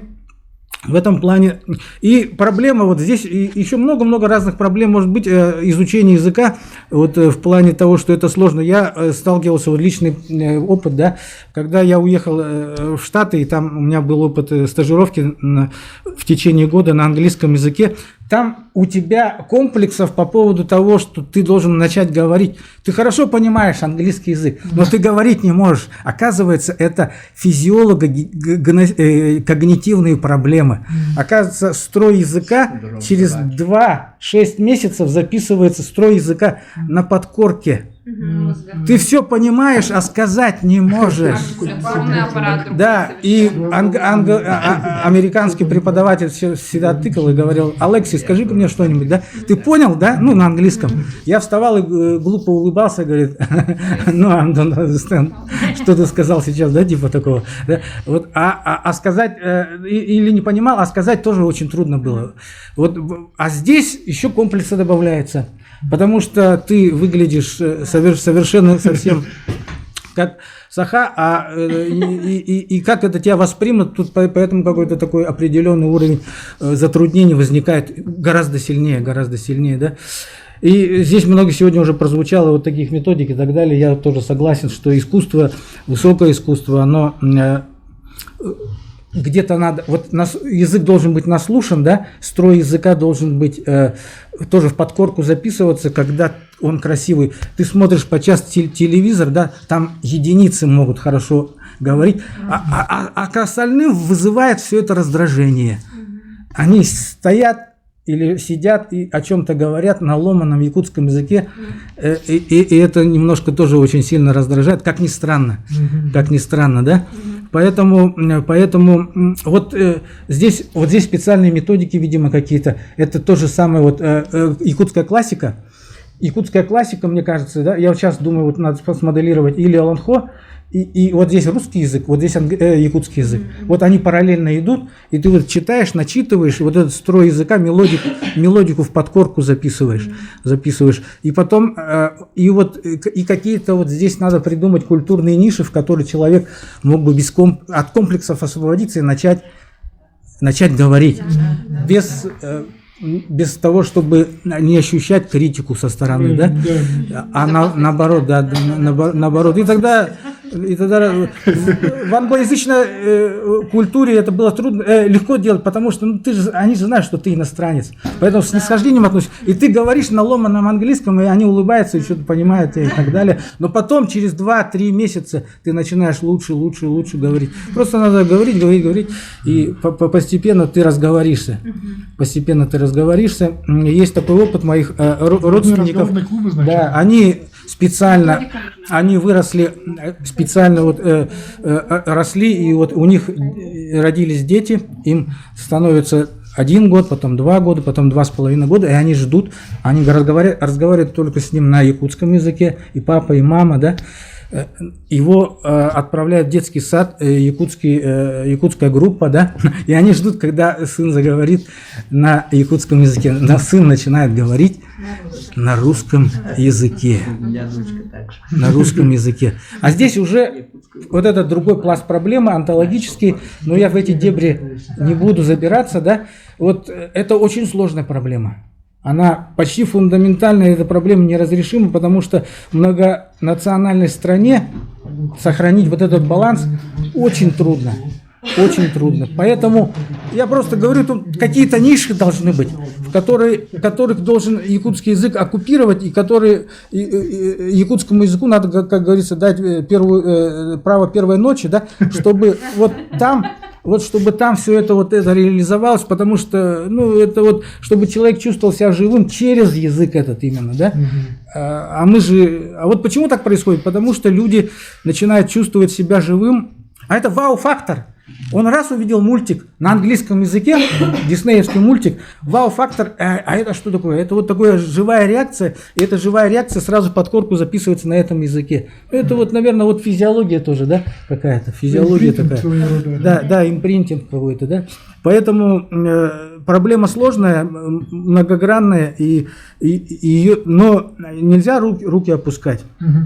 Это, в принципе, ее нужно и можно решать. Спасибо большое, Алексей. И Максим Эверстов, наш молодой писатель, сотрудник медиацентра Национальной библиотеки, победитель международного конкурса «Новая фантастика» 2022 года, всероссийского конкурса «Победитель книга будущего» 2023 года. Расскажет сейчас вот о языке как динамической системе и, наверное, тоже поделится своим опытом. Всех приветствую. Наверное, мне проще будет во многом говорить, потому что у меня папа якут, мама татарка, соответственно, я не знаю ни якутский, ни татарский.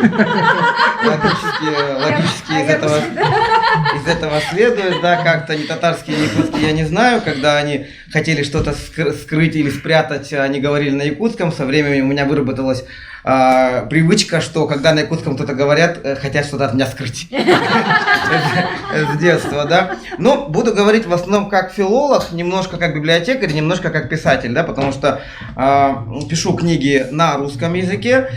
Изначально, когда в детстве закладывалась, может быть, какая-то парадигма языковая, у меня проблем с этим не было. Сразу обозначился русский язык, потому что папа, когда меня создавал, очень сильно продвигался в коммунистической партии. Партия обвалилась, где он там занимал какое-то место. И здесь очень хорошие были цифры в презентации. Почему в 1985 году и до этого активно много говорили на русском языке, и потом цифра упала. Для кого-то это может загадка, но на самом деле все очень просто. При создании имперскости всегда доминирует один язык. И имперскость — это в том числе и Англия, не США, причем, а именно Британия, которая в свое время заложила понимание о парадигме одного языка, да, ну и Советский Союз, и до этого в меньшей степени царская Россия, да, которая показала, что один язык — это полезно, это быстрый обмен информацией, это нет никаких преград, это приказ отдает лейтенант, сержант и рядовой, его понимают, а секунды там горят. Мы все знаем этот филологический анекдот, который на самом деле чистая правда. Почему немцы, у которых язык короче и фраза короче, почему они все-таки проигрывали советским солдатам в передаче приказов по рации? Потому что советские солдаты заменяли треть своих слов матами. Да? И маты понимали и рядовые, и сержанты, и лейтенанты. Это реально, это шутка шуткой, но это правда. И мы, соответственно, говорим о том, что за 2 века исчезла половина языков мира. Вот надо понимать. За 2 последних века исчезла половина. И переход очень естественный. Переход на распространенный, доминирующий язык, который дает нам простоту. Почему сейчас вот дети смотрят определенный контент, они даже смотрят уже не только на русском, они и на английском смотрят, да, и этот контент, он побеждает не музыка, вот здесь я не соглашусь, музыку молодежь на якутском радио никто из моих учеников и студентов не слушает, фильмы, да, фильмы здесь я соглашусь, фильмы еще смотрят, ходят, и студенты, которые на русском говорят, и которые на якутском, но якутскую музыку слушают в основном люди за 30, если вы поспрашиваете. Ну, мои студенты и ученики, когда я спрашиваю, до 20 с лишним лет, они и в ЕГЛ, я работал в 5 разных школах, и никто на якутском не слушает, потому что они понимают, что такое перспектива. У меня ученик один в 9 классе начал продавать свои начал делать биты для рэпа, и продавать их в Америку на английском языке за $500 в месяц, девятиклассник. Понимаете? А на якутском и на русском он бы такого сделать не смог. То есть мы говорим все-таки о перспективе, которую выбирает молодежь. Почему они смотрят YouTube, почему у нас... Он не смог-то бы. А? Он бы смог, наверное, я думаю. Сейчас, Ну, может быть, но он бы не продал за $500. Он бы не продал. Дело-то в этом. Мы же говорим о том, что это естественный проект, и вытеснение национальных в чем-то языков, национальной культуры, мы должны делать две вещи. Во-первых, мы должны видеть, что это процесс не кем-то управляемый, а это естественный процесс. Смотрите, много очень говорят о насаждении англицизмов, бьют катастрофу. 200 лет назад вы бы писали письма друг другу на французском языке. Язык очистился сам, когда пришло время. Язык очистился, и где сейчас слова, которые ввели на французском? То же самое может быть и с английским. Более... Это же 5% людей говорили, аристократы. 5% людей, которые управляли страной. Но 95 все-таки говорили. Нет, больше, не 5, не 5. Почитайте классику того времени. Почему мы берем даже не Пушкина? Люди необразованные были, о чем вы говорите? Но люди необразованные не решали судьбы страны, мы говорим об этом. Необразованные люди тогда не решали ничего, я про это говорю. Ух ты, какие страсти-то пошли! Нет, я про это. Мы все-таки 95% христианства. И дело в том, что даже мы не говорим про Пушкина, да? Мы возьмем просто рассказ «Первая любовь» Тургенева, где помещица пишет помещице письмо и говорит: я ей напишу на русском, и у меня будет неграмотно, я поэтому напишу на французском, да? И в итоге, чтобы та поняла правильно, она вообще своего сына отправляет, чтобы он ей аудиосообщение передал, да?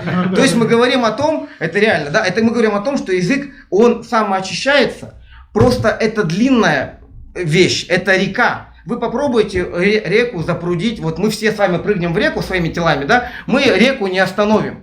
Соответственно, язык – это вещь, которая саморегулируется, и мы, если посмотрим на простой факт, да, там СССР, Англия и другие страны, которые политически и вводили, да, почему СССР, кстати, очень хорошо печатал национальных определенных авторов, он находил самородки, и не только Фазиль Искандер, но и на якутском очень много выходило, и тираж был по 50 тысяч, а не сейчас 3 тысячи. Сейчас 5 тысяч, даже Лукьяненко радуется такому тиражу. Я лично 3 дня с ним вакханалил в июле, да, я знаю, что это правда. Ну, то есть у него бывает и по 10 тысяч тиражи. Но мы говорим о том, что сегодня при этом литература, она, конечно, уже не имеет той роли, если я скажу слово как писатель, конечно, не имеет роли. Писатель сегодня не трибун. Трибун сегодня блогер, трибун сегодня рэпер и стендапер. Если кто-то хочет влиять на язык, он должен подкупить эти 3 слоя, эти 3 представителя. Стендаперов слушают с упоением, рэперы вообще, да, всех. И, соответственно, молодежь, она будет слушать, что они делают. Соответственно, писатели, они сегодня не решают кассу, и когда кто-то вступает в ряды писателей, я сразу говорю 3 вещи. Если ты пишешь поэзию, то ты сразу должен принять, что это ни денег, ни славы, ни почета, это ничего. Но рэпер это же поэт. А? Рэпер же поэт. Увы, нет, это сегодня шоумен. Есть рэперы, которые делают ужасный рэп, но они хорошие шоумены, и они это шоуменство продвигают. Маяковский это понял первым, когда красил губы, ходил без трусов и избивал наспор полицейских. Да? Он это делал, потому что это привлекает внимание. Соответственно, мы говорим сегодня о том, что, например, исчезновение индейцев в США – это исключение. То есть язык не исчезает обычно таким агрессивным методом. Индейцы исчезли, язык исчез, потому что их перебили. Но обычно это процесс медленный, и это процесс естественный. И язык, он понимает, в какое русло ему течь. Если вы реку в одном месте остановите, она пойдет в другое место. Да. Поэтому сегодня я удивляюсь, когда люди говорят, что нужно сопротивляться этому, нужно противодействовать. Человек говорит на том языке, на котором он думает. То есть нужно не сопротивляться, когда уже человек родился, а делать так, чтобы потихоньку нация думала на этом языке. Это другой вопрос, а не то, что надо решать, надо не симптомы подавлять. Когда человек болеет, ему не дают лекарства просто, чтобы насморк не шел, а дают ему противомикробные и так далее. То есть мы должны понимать, что этот процесс глобальный. И нужно мыслить так, что... Вот я, например, почему думал на русском языке? Потому что меня окружали книги на русском языке. Потому что я читал на русском языке. И потому что я начал в 13-14 лет писать на русском языке. И сейчас, если я захожу на сайт и вижу, где есть конкурсы, а в России вы удивитесь, сколько конкурсов на русском языке по литературе, больше сотни я могу назвать. Я участвую, может быть, максимум в год в 10, я меньше пишу, чем надо. А на якутском языке этих конкурсов я председатель Совета молодых литераторов Якутии. И там в конкурсах в год выходит 3-5. 3-5. Было бы 100. Писали бы, дали бы больше призы, дали бы больше статус. Какой статус? Я прихожу, мне говорят, давайте наберем новых молодых ребят. Я всегда с удовольствием прихожу на эти собрания. Сколько приходит каждый раз новых ребят? 5 человек в год. Из них к концу года отваливаются 4. А почему? Потому что они приходят на эти собрания и видят, что мы сделаем. Мы вас выпустим в Полярной звезде, мы вас выпустим в якутских газетах. А где деньги? А где действия какие-то? А где... все равно писатели приходят немножко за славой в том числе, а им дают вот это вот. Я не говорю, что это плохо. Я говорю, что это мало. Это плохо. Но это мало. Это неплохо, потому что они пытаются... Это как бы действие. Но это... И потом они что делают? Я лично знаю молодых, которые в итоге, они такие... мы будем писать на русском языке, потому что нас там издадут, а здесь, не издадут. Поэтому, соответственно, регламент надо уважать. Я подхожу к выводу, да? Мы должны понимать, что... нужен синтез и нужно представление о том, как должна говорить. Я вообще не против того, чтобы люди говорили на языке, на котором они думают. Соответственно, у меня много друзей, которые и на якутском, и на русском говорят, да. Есть друзья, которые переучились с якутского на русский наоборот. Вообще была девушка у меня, которая приехала с Алдана, я этого не знал, она блондинка русская, да. Когда она начала говорить со мной на якутском, я говорю, ты говоришь на якутском, я говорю на русском, но потихоньку получилось так, что мы нашли общий язык, да, как обычно, самый первичный. И, соответственно, мы говорим о чем? О том, что этот процесс, он затрагивает всех нас, и нужно просто себя спросить, нужно ли бить панику, или нужно просто увидеть философский какой-то ответ. И я думаю, сегодня мы занимаемся правильным делом, Яна вообще в этом плане молодец, приходите к ней на подкасты обязательно, смотрите, как она это делает. Пусть каждый из нас продвигает то, во что верит. Я верю в то, что человек на каком языке думает, на каком языке он должен говорить. Спасибо вам. Спасибо большое Максиму, да. Я бы, прежде чем объявить следующего выступающего, хотела бы, чтобы реплику по поводу выступления Максима сказала Екатерина Кычкина, да, вот все ли так, как вот он говорит. Катя, есть вам что сказать? Я думаю, что есть. Я, наверное, мое мнение состоит в том, что действительно я согласна с тем, что каждый человек выбирает сам, на каком языке ему думать, на каком языке ему видеть сны, вот, и на каком языке общаться и выражать свои мысли. В принципе, проблема языков, она есть везде. Я как человек, который жил в разных странах, в нескольких, я как человек, владеющий несколькими иностранными языками, могу точно сказать, что подобная проблема существует не только у нас, не только с якутским языком, не только с русским языком, но и с остальными языками то же самое происходит. Например, я жила в Китае несколько лет, учила китайский язык, естественно, с моим лицом меня иногда принимали за японку, за кореянку.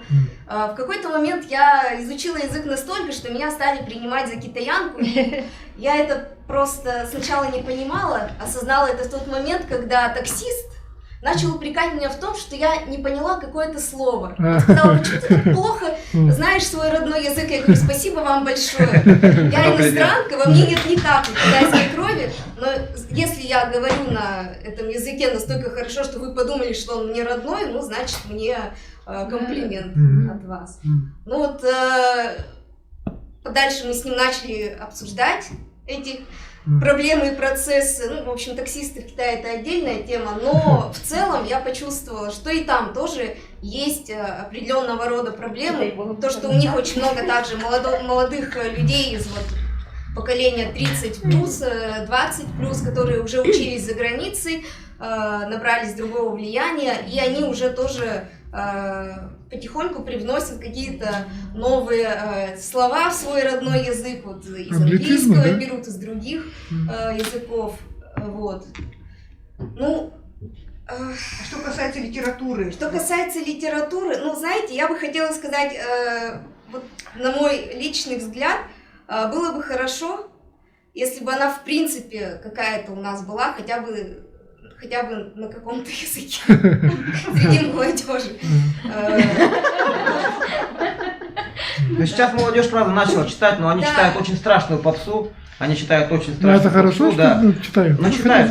Хоть что-то. Они читают. Ну, они хотя бы начали, это уже хорошо. Не, ну, Мы же не упрекаем маленького ребенка, который только, допустим, начинает говорить или только начинает что-то делать, какие-то попытки что-то написать. Мы же ему не говорим, фу, как ты плохо разговариваешь. Да, Ты да, не да. можешь составить правильное предложение, ты не можешь написать «Войну и мир». Мы же так не упрекаем детей, когда они только учатся. Ну, взрослый человек, да, у нас есть такое в голове, что если ты взрослый, ты должен лучше научиться, быстрее научиться, прям вот мгновенно, раз и все. Но у всех разные способности. Если кто-то хочет, кто-то может быстрее научиться, они быстрее учатся. У кого-то этот процесс идет тяжелее, медленнее, и действительно не все и не сразу приходят к мысли о том, чтобы выучить какой-то язык, или, допустим, не все и не сразу захотят, действительно, вот столкнувшись с какой-то критикой. У меня есть подруга, которая знает якутский, она его понимает, но она на нем не говорит, потому что в то время, когда, ну, в общем, мы росли, это было не так распространено все. И,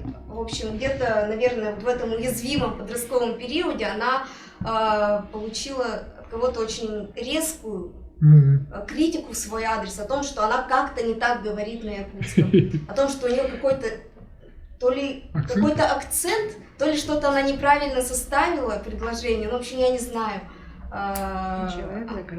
И она с тех пор вообще на нем перестала говорить.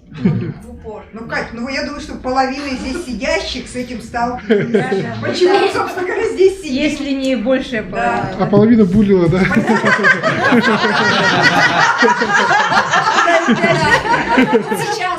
Сейчас уже только ближе к 40 годам эта вот самая подруга наконец потихоньку уже сознательно, осознанно приходит к мысли, что может быть все-таки она и начнет возобновить свои попытки общаться и разговаривать на якутском, потому что вот буквально в начале года мы с ней встречались, у нас зашел об этом разговор, и она сказала, что сейчас как-то больше людей говорят на якутском, и они все-таки терпимее и дружелюбнее относятся к попыткам других людей разговаривать. Это хорошо. Это хорошо. Так, Вильяна, давай свою реплику, да? Я хотела прокомментировать, да, то, что он сказал, вот, сама очищается, и исчезает язык, не исчезает. Вот, есть ученые, которые говорят, что 90 лет назад юкагиры говорили, что их язык исчезает, и сейчас то же самое говорят, и как бы ничего не изменилось, и язык не исчез. Но я тут прокомментирую, да, что 90 лет назад у них состояние языка было такое же, как у нас примерно, да, это может лучше. А вот сейчас, вот те, которые говорят, что они владеют языком, они владеют на очень плохом таком уровне.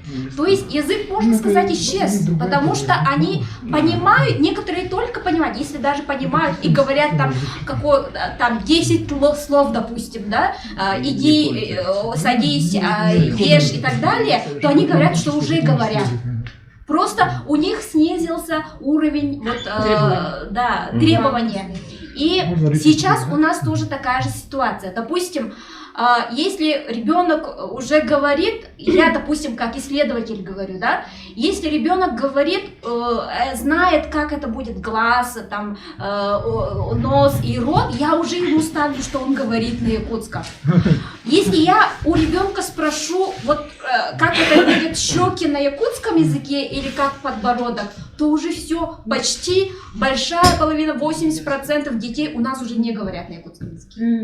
То есть вот эта планка тоже снижается. Вот, и самоочищается, да, конечно, самоочищаются языки, но это вот ты как заметил, да, имперские языки. У них состояние все равно всегда будет, стабильное, да? А вот малые языки, вот мы почему вот звеним во все колокола, да? Потому что все-таки вот очень быстро, да, ситуация меняется. Так, быстренько реплику Егор, чуть-чуть Алла, и потом у нас выступающий последний остался. Что, выступающий, если да, я не тогда буду. Да, Алла, давай. Ну, у меня такая, раз я пришла, наверное, все. Я должна что-то сказать. В 2012 году мы тогда еще молодежь, скажем, организовали встречу у главы республики Егора Афанасьевича Борисова, тоже с такими колоколами, что якутский язык исчезает. Да, в то время мы как бы заметили только первые признаки того, что дети в детских садах говорят только на русском языке. Это был еще только 12-й год, 12 лет назад. Егор Афанасьевич тогда нам сказал: вы зачем трубите в колокола такое? Потому что, видите, очень много кино, да, журналы, НВК Саха, много певцов, фильмы. Их, очень много их смотрят, читают. Как вы можете говорить, что якутский язык исчезает? Вот так он прямо и сказал. Да, примерно. Вот сейчас, посмотрите, эти фильмы смотрят, этих певцов слушают только те, которые, понимают же, да, получается. У меня дети, старшие дети учатся в республиканском лице-интернате. Там, у них очень такая среда, они очень хорошо знают свой родной язык, но они тоже не слушают певцов на якутском языке. Они слушают, по-моему, корейцев. Но фильмы смотрят пока. Пока вот эти дети смотрят, да, фильмы. Ага. Вот, так что вот говорит о том, что все эти фильмы, певцы есть до тех пор, пока есть те, которые их слушают, то есть те, которые говорят на якутском языке. То есть буквально лет через 30, то, что мы говорим, есть певцы, их все слушают, возможно, это не будет слушать. Не будут смотреть фильмы, которые создают на якутском языке, да? Надо дожить. Да, вот читают вообще, читают вообще не читают. Я своих детей как бы заставляю читать, да, но многие родители жалуются, что их дети вообще не читают ни на русском, ни на якутском, ни на английском. Даже взрослые не читают. Да, даже взрослые не читают. Они смотрят WhatsApp читаем. Время это, конечно, такая. Я со всеми с вами, в принципе, согласна, но я думаю, что чтобы сохранить якутский язык, да, вообще в целом все языки, мне кажется, мы не должны ждать ни школы, ни детские сады, потому что в детский сад я отдаю якутскоговорящего ребенка, он у меня приходит вечером и говорит только на русском языке, и говорит: мне так удобнее, мне легче, мама, я не хочу говорить на якутском языке. Это самый младший ребенок, да, получается. Но я его заставляю все равно. Поэтому я думаю, что нам, тут же сидят люди интеллигентные, да, с высшим образованием. Казалось бы. Внешне, Якобы. Я думаю, что все-таки мы должны принять какую-то типа национальную идею, да, что образованный, современный человек просто, не то что обязан, да, это как бы должно быть естественным, что он знает свой родной язык, русский, и английский, да, если ему необходимо. То есть это должно быть как бы донести людей зачем? Да, это должно быть как бы, просто как национальная идея, что я Саха, я просто это не то, что там, естественно, да, что я должна знать свой родной язык в той или иной степени. Своим детям. Спасибо, Али, да, я хочу добавить к тому, что я про нее сказала, да, мало того, что она самая активная активистка, да, как там было в этом кавказской пленнице, комсомолка, спортсменка и просто красавица, а еще мама 5 мальчиков. Если ее 5 мальчиков будут говорить на якутском языке, это у нас очень хорошая такая перспектива, да?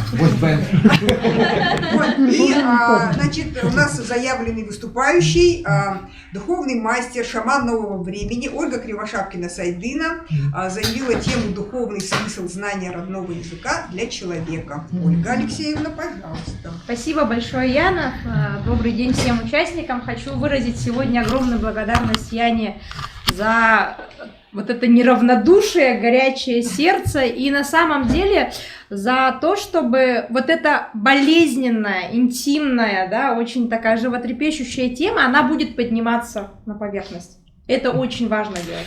И самое главное, очень важно соединять людей, объединяться и вот то, что сегодня Алла говорит, дать понять, что на якутском языке можно заговорить в любом возрасте, что это нормально, что после 40 лет у тебя включается философское начало, у тебя включается какая-то внутренняя духовная потребность, вдруг тяги к родным истокам, в том числе через язык. Поэтому вот эта тема, если мы даже сегодняшним нашим вот этим единением, да, сегодняшним круглым столом изменим чуть-чуть мышление, даже градус, погоду в нашем городе, в нашей республике, я считаю, что уже огромный шаг вперед сделан. Об этой проблеме надо говорить. И в чем духовный смысл составляющий, и в том числе, наверное, это немножко помпезно, как шаман нового времени и все такое, но я человек, который изучает мир энергии. Я изучаю все через призму того, что все подчинено метафизическим законам бытия. Так же, как яблоко падает вниз, есть другие законы. Программы рода, программы народа. Это тоже очень интересная отдельная тема.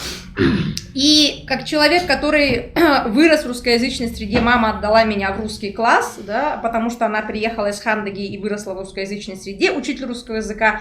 И она почему-то в Хатасах, хотя там полностью якутоязычный поселок, меня с братом отдала в русский класс. И в итоге, конечно, мой дед, учитель якутского языка, автор учебника Сахатула для 5 класса, и внуки, которые такие русскоязычные.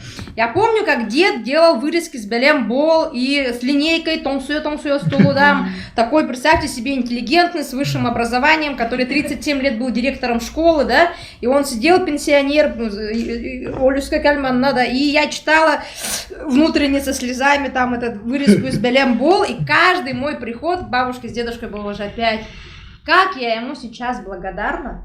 Весь мой якутский язык, родители тогда вообще я по-якутски не пытались ни учить, ни говорить, но весь мой якутский язык в итоге сложился из этого белембола, из того, что мой дед тратил на это время, усилия и так далее. И что я хочу сказать?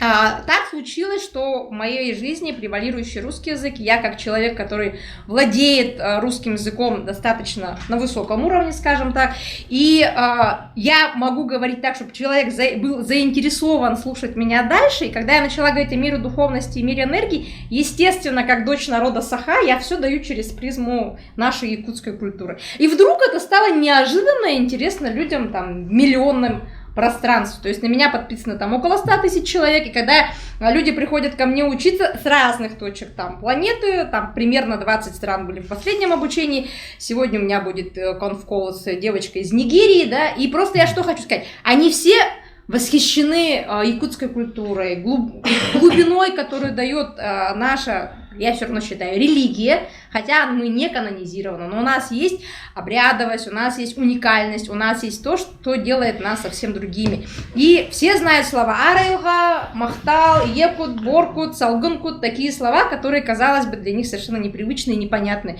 И я там рассказываю, что если я дойду, то дойду, радойду, всем все становится понятно. К чему я говорю? Когда человек, опять же, мне 45, и действительно какой-то генный код после 40 лет просыпается. Почему? Когда мы начинаем говорить, а еще лучше думать на родном языке, в нас просыпается генный код народовой программы. Это уже метафизический закон. И когда мы начинаем говорить, да, именно у нас энергетика начинает... Вот представь себе архивный файл, он лежит, у вас программа заархивирована на вашем ноутбуке. Но она лежит и не работает. Но как только вы распаковали, вы можете пользоваться всей глубиной и широтой этой программы. Точно так же в нас сидит генный код нашего языка, етла, да?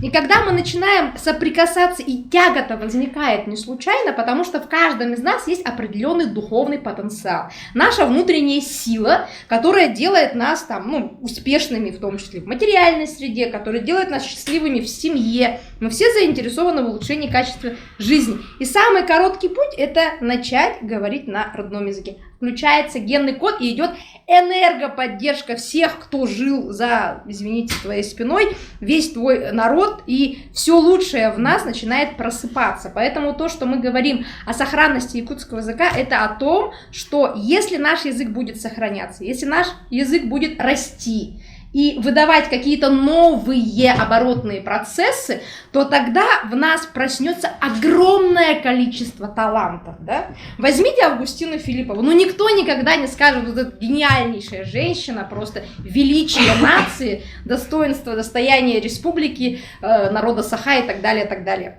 Почему она столь талантлива? Девочка, выросшая в какой-то маленькой деревне, ну все равно, да, и выросшая в совершенно таких наших архаичных условиях. Но тем не менее у нее есть вот это видение 3D, 5D моделирование, эти невероятные образы, я уже не говорю про ее пушкинские невероятные просто, да, какие-то костюмы, потому что в ней проснулся генный код народа Саха, и уникально, как алмаз, Вот у нас есть алмаз, он такой серенький, страшненький, да, и просто обычный графит. Но когда мы его ограним, луч, яркий свет преломляет, сдает 57 граней, и у нас аж в глазах рябит.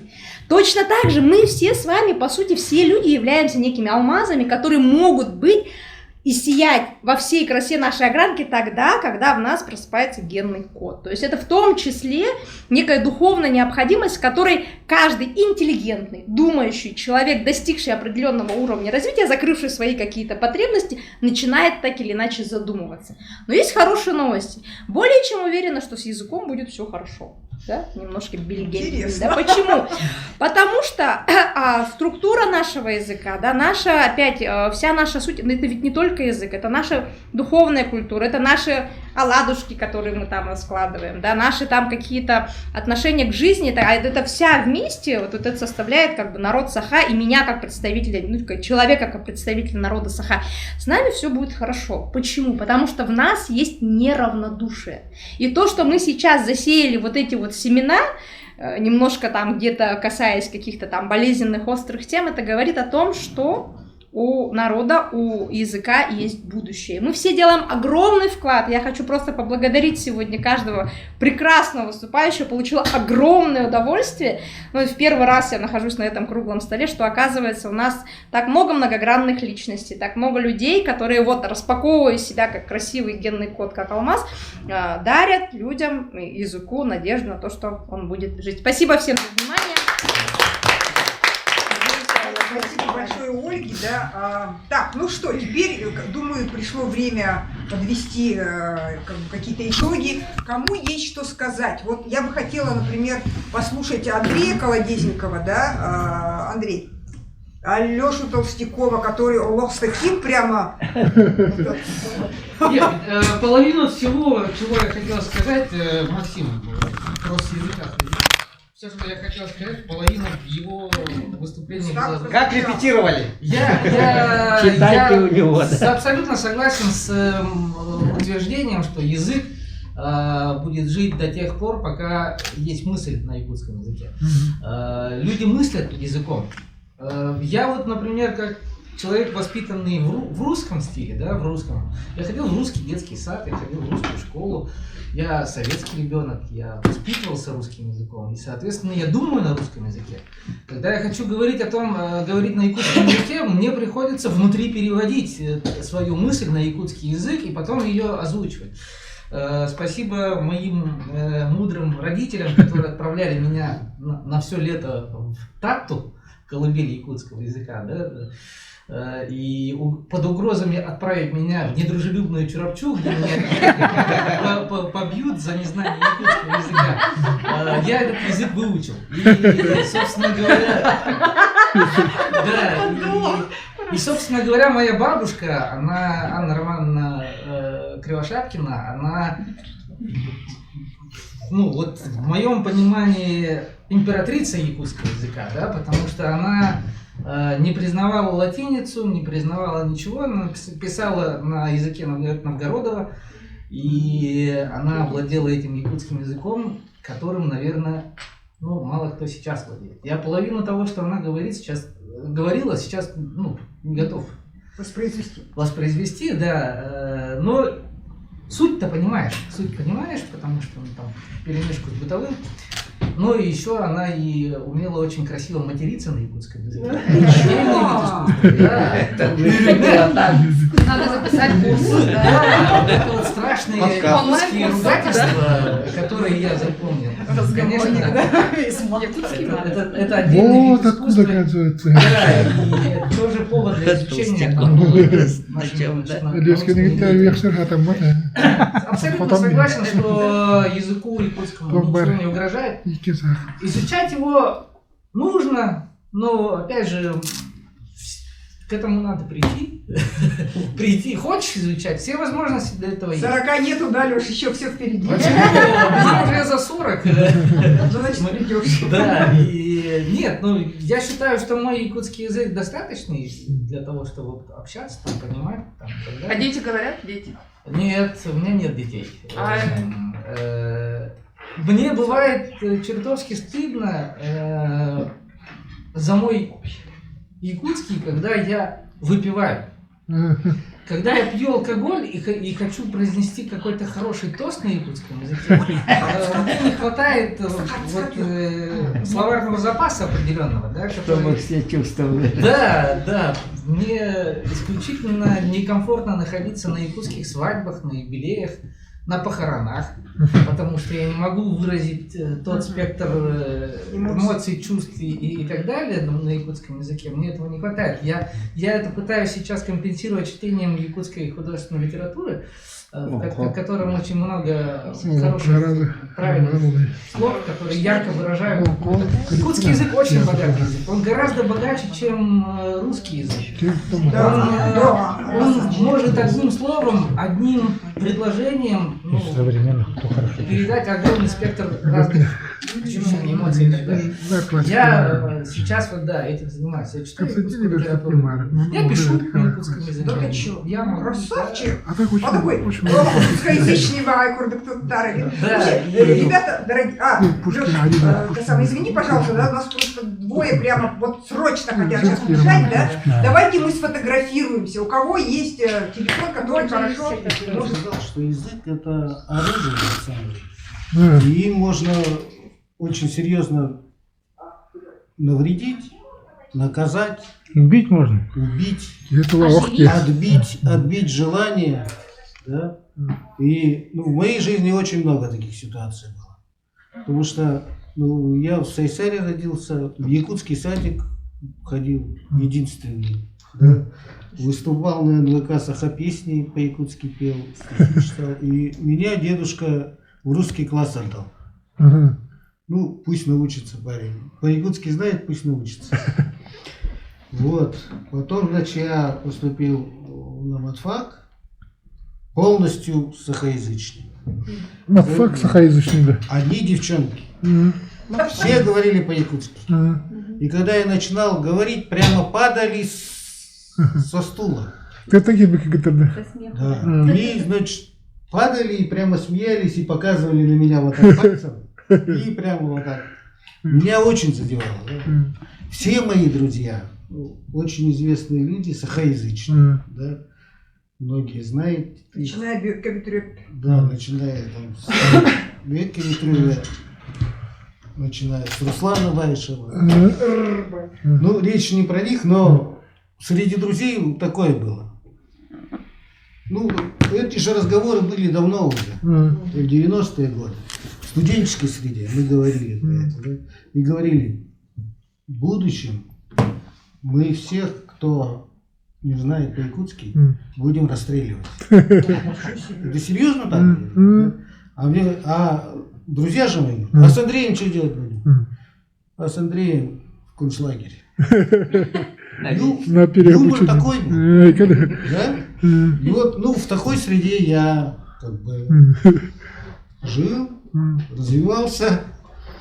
Вот такое отношение у меня к якутскому языку было. Да? Время шло, я познакомился в то же время с Петровым, создали первую якутскую звукозапись, студию звукозаписи. Потом я познакомился со своей женой, с Чуравчинской. Поехал в Чуравчу, мы идем в кинотеатр, там в зале сидят двое русских, жена встает и говорит, нифига себе, в Чуравче русский кинотеатр стоит. Где-то так, ага. Да, так и было. Так и было. Я думаю, что и сейчас такое же. Не, сейчас нет. У нас даже в Ажлоне негры. И вот, язык, оружие, это мы вот сейчас, для тех, кто хотим, чтобы кто-то изучал язык, кто-то мы должны это понимать. И вот Аполлинария сказала правильно, что никогда нельзя над кем ни смеяться, ни издеваться, ни словом, ни взглядом, ничем. Приветствовать только. Если мы хотим, чтобы люди разговаривали, нам важно понять, мы хотим, чтобы люди говорили и их понимали, либо они говорили чисто по-якутски. Да? Говорили и понимали. Нет, говорили и понимали, да. Речь идет о сохранности языка. То есть не речь идет о чистоте, чтобы как-то этот. Вот у меня тоже ситуация такая. Есть у меня друзья здесь из Якутска, они евреи. Да? Один, значит, говорит с кембриджским таким этим выговором по-английски, а другой кое-как. Оба они уехали в Израиль. В Израиль приехали, тот, который с кембриджским говорит, его никто не понимает. Потому что у всех выученный английский. А тот, который говорит плохо, его понимают все. Потому что все такие. Да. И поэтому этот язык быстро идет. Да?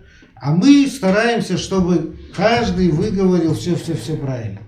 И мы издеваемся над тем, кто говорит неправильно. И причем язык, якутский язык, он такой издевательский. Такие обороты есть, что вот лучше хлыстом получить, чем услышать такое. Это есть. Да? И я такое очень много раз получал. И до сих пор, может быть, иногда получу. Но я к тому, что все равно я как бы в своей жизни научился, говорю, понимаю, песни понимаю, как бы все хорошо, да. И я рад, что вот сейчас появилось такое вот направление, которое Коля развивает, который переводит современные слова на якутский язык. Фонетизирует. Фонетизирует. Ну, то, что делал раньше Алтан Цары, то, что ввел, да. Сейчас современные слова, которые вот сейчас появляются, да. Очень вообще, это просто заходит. Очень, очень нужно. Ты про этого Коля?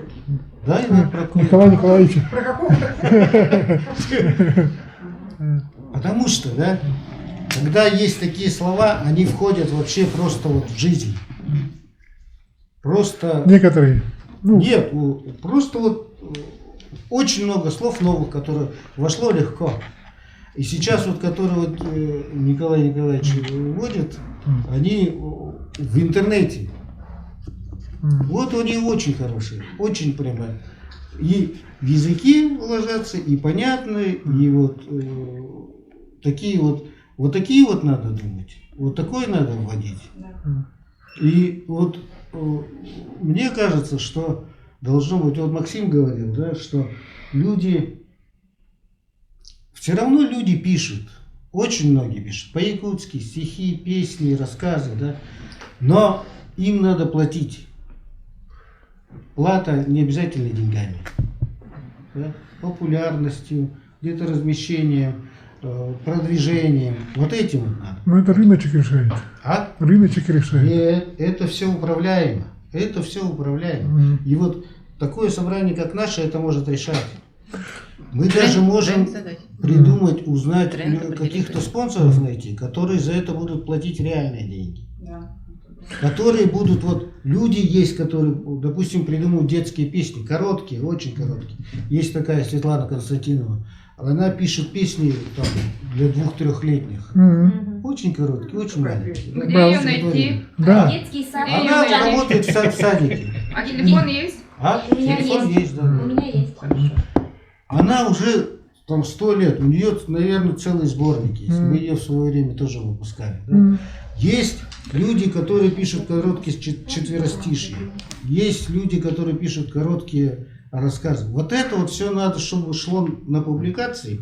И, допустим, придумать монетизацию какую-то, чтобы люди, наоборот, хотели еще дальше брать. Потому что человек, который пишет, он вот сегодня написал, и его никто не лайкнул, и он плетет. Он плачет, он плачет. Может, да. Он поплыл. Очередь, Лилечка, ты Сюда. 3 человека. У меня просто решение есть. А, Андрюш, ты сказал, да? Да. Спасибо Я дополню. Подождите очередь. Спасибо большое Андрею, да. Очень интересно Аксакала послушать, да, который еще с тех времен. Я даже хочу сказать, что... Ладно, значит, по очереди у нас сейчас Аполлинарий, потом Лилия, Владислав.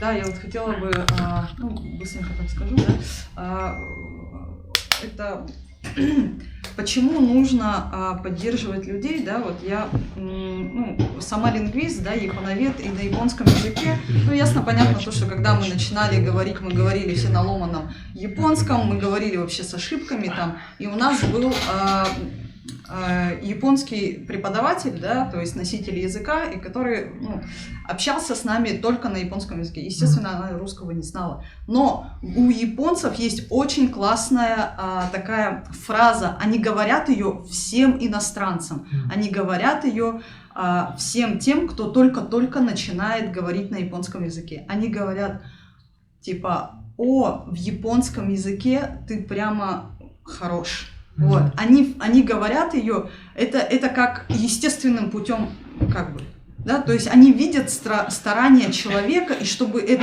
поддержать, они сразу говорят: блин, ты хорош в японском. И вот эта вот фраза, да, хоть она и как бы на рефлекторном уровне у них, да, но ты воспринимаешь ее как типа: о, как здорово, ну типа мне еще есть куда расти. И ответ, действительно, он тоже есть прям специальный на эту фразу. Ты говоришь: нет, пока что я еще не хорош. И вот это вот, да, твое осознание того, что тебе есть куда стремиться, вот это вот две связки, они прям очень хорошо помогают людям познавать японский язык. Япония, она вообще закрытая страна, да, там 2% всего иностранного населения, да. Вот. Но таким образом японский язык хотят изучать люди, потому что люди, японцы сами выражают вот эту вот похвалу, да, то, что ты молодец. Вот. И смотрите, да, еще вот с точки зрения тоже лингвистики, да, в английском языке, чтобы мы все понимали, да, английский язык, он самый распространенный в мире.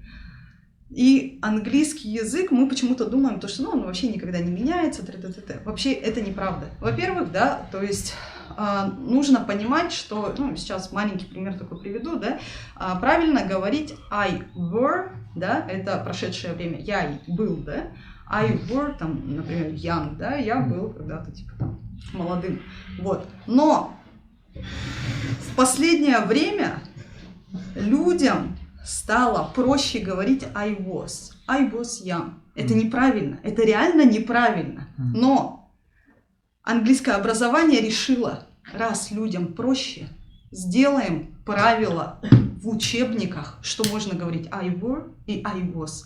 Они нацелены на то, как проще людям. Они не думают: о боже, типа наш язык погибает, все плохо. Они понимают, люди должны говорить на этом языке, иначе они вообще перейдут на французский. Если им так проще, мы так сделаем. Теперь все учебники говорят: можно говорить I were, можно говорить I was. И это нормально. И мы тоже должны нормально воспринимать изменения якутского языка. Это нормально. Людям проще говорить так. Так давайте как бы создадим как проще, а потом уже мы будем стремиться к первоисточникам и улучшать это. Это всегда так. Книги, фильмы, музыка — это не истина в последней инстанции, это просто чтобы зацепить человека, чтобы он потом пришел к первоисточнику. Это всегда так, поэтому не надо говорить, что что-то там плохо. Задача их просто зацепить внимание, просто заинтересовать. Это популярная культура. Это популярно. Это как воронка продаж. Вот именно, да. И люди постепенно идут к первоисточнику. Да. Но самая наша главная задача — этот первоисточник, он должен быть доступен всем в интернете. Должна быть огромная централизованная сеть какая-то. Ресурс должен быть какой-то, чтобы люди понимали: блин, мне это интересно. Они, допустим, посмотрели фильм, спустились к книгам, а потом такие: первоисточник, вот где оказывается, да? Алексей Елисеевич Кулаковский, Новгородов, там, все, они погрузились туда, и они уже в теме. Завязывай. Спасибо, Личка. Так, проблему мы все поняли. Проблема есть, да. Я вот сейчас просто изучаю тему билингвального воспитания детей. У меня у самой маленький ребенок сейчас. Мои старшие дети выросли в русскоязычной семье. Я, кстати, еще имею возможность сравнивать русскоязычные отношения и сахаязычные отношения в семье. И в пользу второго немножко ремарку добавлю, то, что действительно почему-то на якутском языке как-то более искренне, что ли, это все происходит. Мне сложно это объяснить, это тоже, наверное, какой-то духовный другой уровень, но там реально по-другому. Это реально по-другому. Вот. Так, короче, билингвальное воспитание детей. Я сейчас стала изучать эту тему. Мы от билингвизма уже не уйдем. Русский язык 100% с нами будет. У нас никогда не будет больше детей, которые говорят только на одном якутском языке. Точно. Все, с этим смиритесь. Вот. Значит, что делать, чтобы был билингвальный, трилингвальный ребенок, да? То есть я предлагаю сместить фокус внимания на эту точку. И билингвизм именно закладывается у ребенка до 2 лет. То есть до 2 лет у него записывается в какой-то части головного мозга, что он воспринимает столько языков. И для него это норма. То есть если родители говорят только на одном, там его среда только на одном, то он все записывается на подкорке только один. И он выбирает один какой-то. Да, а потом, когда он вырастает, то есть ему уже сложнее, другие языки будут записываться уже в другой области мозга. Вот. И, короче говоря, что тут советуют люди, которые билингвально воспитывают своих детей, да, это тоже проблема не новая. В Америке очень много трудов, исследований есть на эту тему. Оказывается, этого нет в России даже сейчас, не то что в Якутии. В России даже этого нет, а американских, зарубежных, вот английских источников очень много. И они говорят, что у вас, если... Там же много тоже иммигрантов, да, там есть русскоязычные наши, которые пытаются русский язык сохранить, живя в Америке, да, те же самые испаноязычные латиноамериканцы, да, у них проблема это не новая. Значит, язык среды у них английский, у нас язык среды русский. С этим уже надо, то есть внешней среды это русский. Если даже ребенок не общается в детском саду, на улице, да, то YouTube это уже его среда, и там русский язык это язык среды называется. Соответственно, дома нам надо развивать второй язык, это якутский. То есть дома увеличивать количество говорения на якутском языке, и чтобы ребенок это воспринимал, оказывается, надо, чтобы он слышал 30 тысяч слов в день. На этом языке. Но не уникальных, бла-бла-бла-бла. Ну, можно там повторять какие-то просто. Не говоря уже о языке. Ну, это пример. Нет, именно живые люди должны говорить. Ребенок не воспринимает с видео, с мультиков, с приложения, он не будет это воспринимать. Да, именно живые люди, именно мама и папа. Именно мама и папа или братья, сестры, да. 30 тысяч. Да, каждый день. И даже если он не заговорит на якутском, у него это запишется просто. И он вспомнит в 30-40 лет. У меня, оказывается, есть этот код, который я могу распаковать и открыть себе дополнительные способности и стать успешным. Да? Вот так замотивировать можно родителей. Это им надо объяснять. Да? То есть они не должны отводить своего ребенка на курсы в Сайдыс, платить им там 20 тысяч и говорить, научите моего ребенка, а сами при этом с ним разговаривать на русском. Ну, нет, так вообще не работает, это 100%. И даже если мы перепишем учебники, там, создадим какие-то новые методики, это не работает, все равно второй язык нужно развивать в семье. Именно. Правильно. Да. Так, потом второе, насчет приложения хочу сказать. Насчет контента, сахаязычного контента в одном месте. Вот, Дима озвучил одну из наших идей, которую мы хотели воплотить в приложение. И мы это хотим до сих пор, да, мы упираемся только в финансы. И сейчас, если честно, у меня закончился уже ресурс и силы оббивать пороги государственных властей, потому что мы 2 раза подряд получали госденьги, первый раз через грант, второй раз через госпрограмму, и пока на этот год что-то я, пока не... На другие гранты подавай, их много. Да, ну постараюсь, но пока вот я хочу отдохнуть немножко, лично я. Поэтому, если кто-то хочет нам помочь, мы с радостью... вопрос, да, вот, потому что вот у меня такой вот посыл, вот мои коллеги, они ваш проект поддерживают, да? А как делать тогда? Я тебе скину ссылку, и я подумала, а почему вот нигде вот нет Егор, 5 марта, да, я отвечу на этот вопрос. У нас был вообще краудфандинг на начальном этапе, да, но сейчас мы вот во втором этапе, он вышел 13 февраля, запустили подписку. То есть на приложение можно будет подписаться Вот за маленькие самый 100 рублей самый в месяц. простой. Да, и как бы это будет не только отказ от И там рекламы, еще но и кнопка. поддержка. Да, поддержи проект. Нет, можно в приложении отдельно вот подписка и Поддержать. больше хочешь. Вот. И Да. хотели Да. мы сделать раздел медиа, куда бы мы включили книги, в том числе классическую литературу, да, электронный формат, аудиоформат. И вот контент на якутском, оказывается, у нас пишут, можно сделать а-ля подкасты, просто я узнала, что, оказывается, у нас аудиорассказы по WhatsApp распространяют, сахлы. И на меня выходило несколько авторов. Да? Да, и они говорят, мы хотели бы, чтобы нам тоже что-нибудь платили, кто-нибудь на нас подписывался бы. И вот формат подписки реализовать вот так через приложение, это тоже возможно, мы бы очень это хотели. Если будут предложения и там и какую-то помощь, вы знаете, как это реализовать, пожалуйста, мы с радостью, примем. Вот, и что еще я хотела сказать? Насчет того, что власть и общественность, почему-то мы очень далеки друг от друга, и я бывала и на тех собраниях, и вот на наших общественных собраниях, да. Почему отдельно проходят награждения у них, и мы такие отдельно? Они там отдельно свои новости рассказывают о состоянии языка, а мы вообще отдельно. И вообще ничего никогда не переплетается. Да, и когда ты хочешь им сказать, а вообще-то вот так, ну как бы там тебя, ага, окей, но не слышат. Потом, когда я пришла вот на первую встречу, да, помните, я рассказала то, что, оказывается, такие происходят, оказывается, вот делают, Чокур там Гаврилев что-то делает, оказывается, вот на туда несколько миллионов выделили, там 100 миллионов выделяется. 100 миллионов. Но мы почему-то об этом не знаем, и вот хорошие какие-то полезные начинания оттуда не поддерживаются. Либо надо вот прям стучать, вот как мы стучали несколько лет. Да. Вот прям так. Надо стучать, и 5 марта надо участвовать в этом форуме для того, чтобы как-то достучаться еще таким образом, да? Владислав, давай сейчас это, и мы будем подводить итоги, потому что у нас время. Вот только не надо говорить, что язык умирает, что он деградирует, что он убогий и так далее. Это только убивает действительно, поэтому надо его поддерживать. Вот у нас работает терминологическая комиссия, мы уже полгода там занимаемся, вот с Николаем там.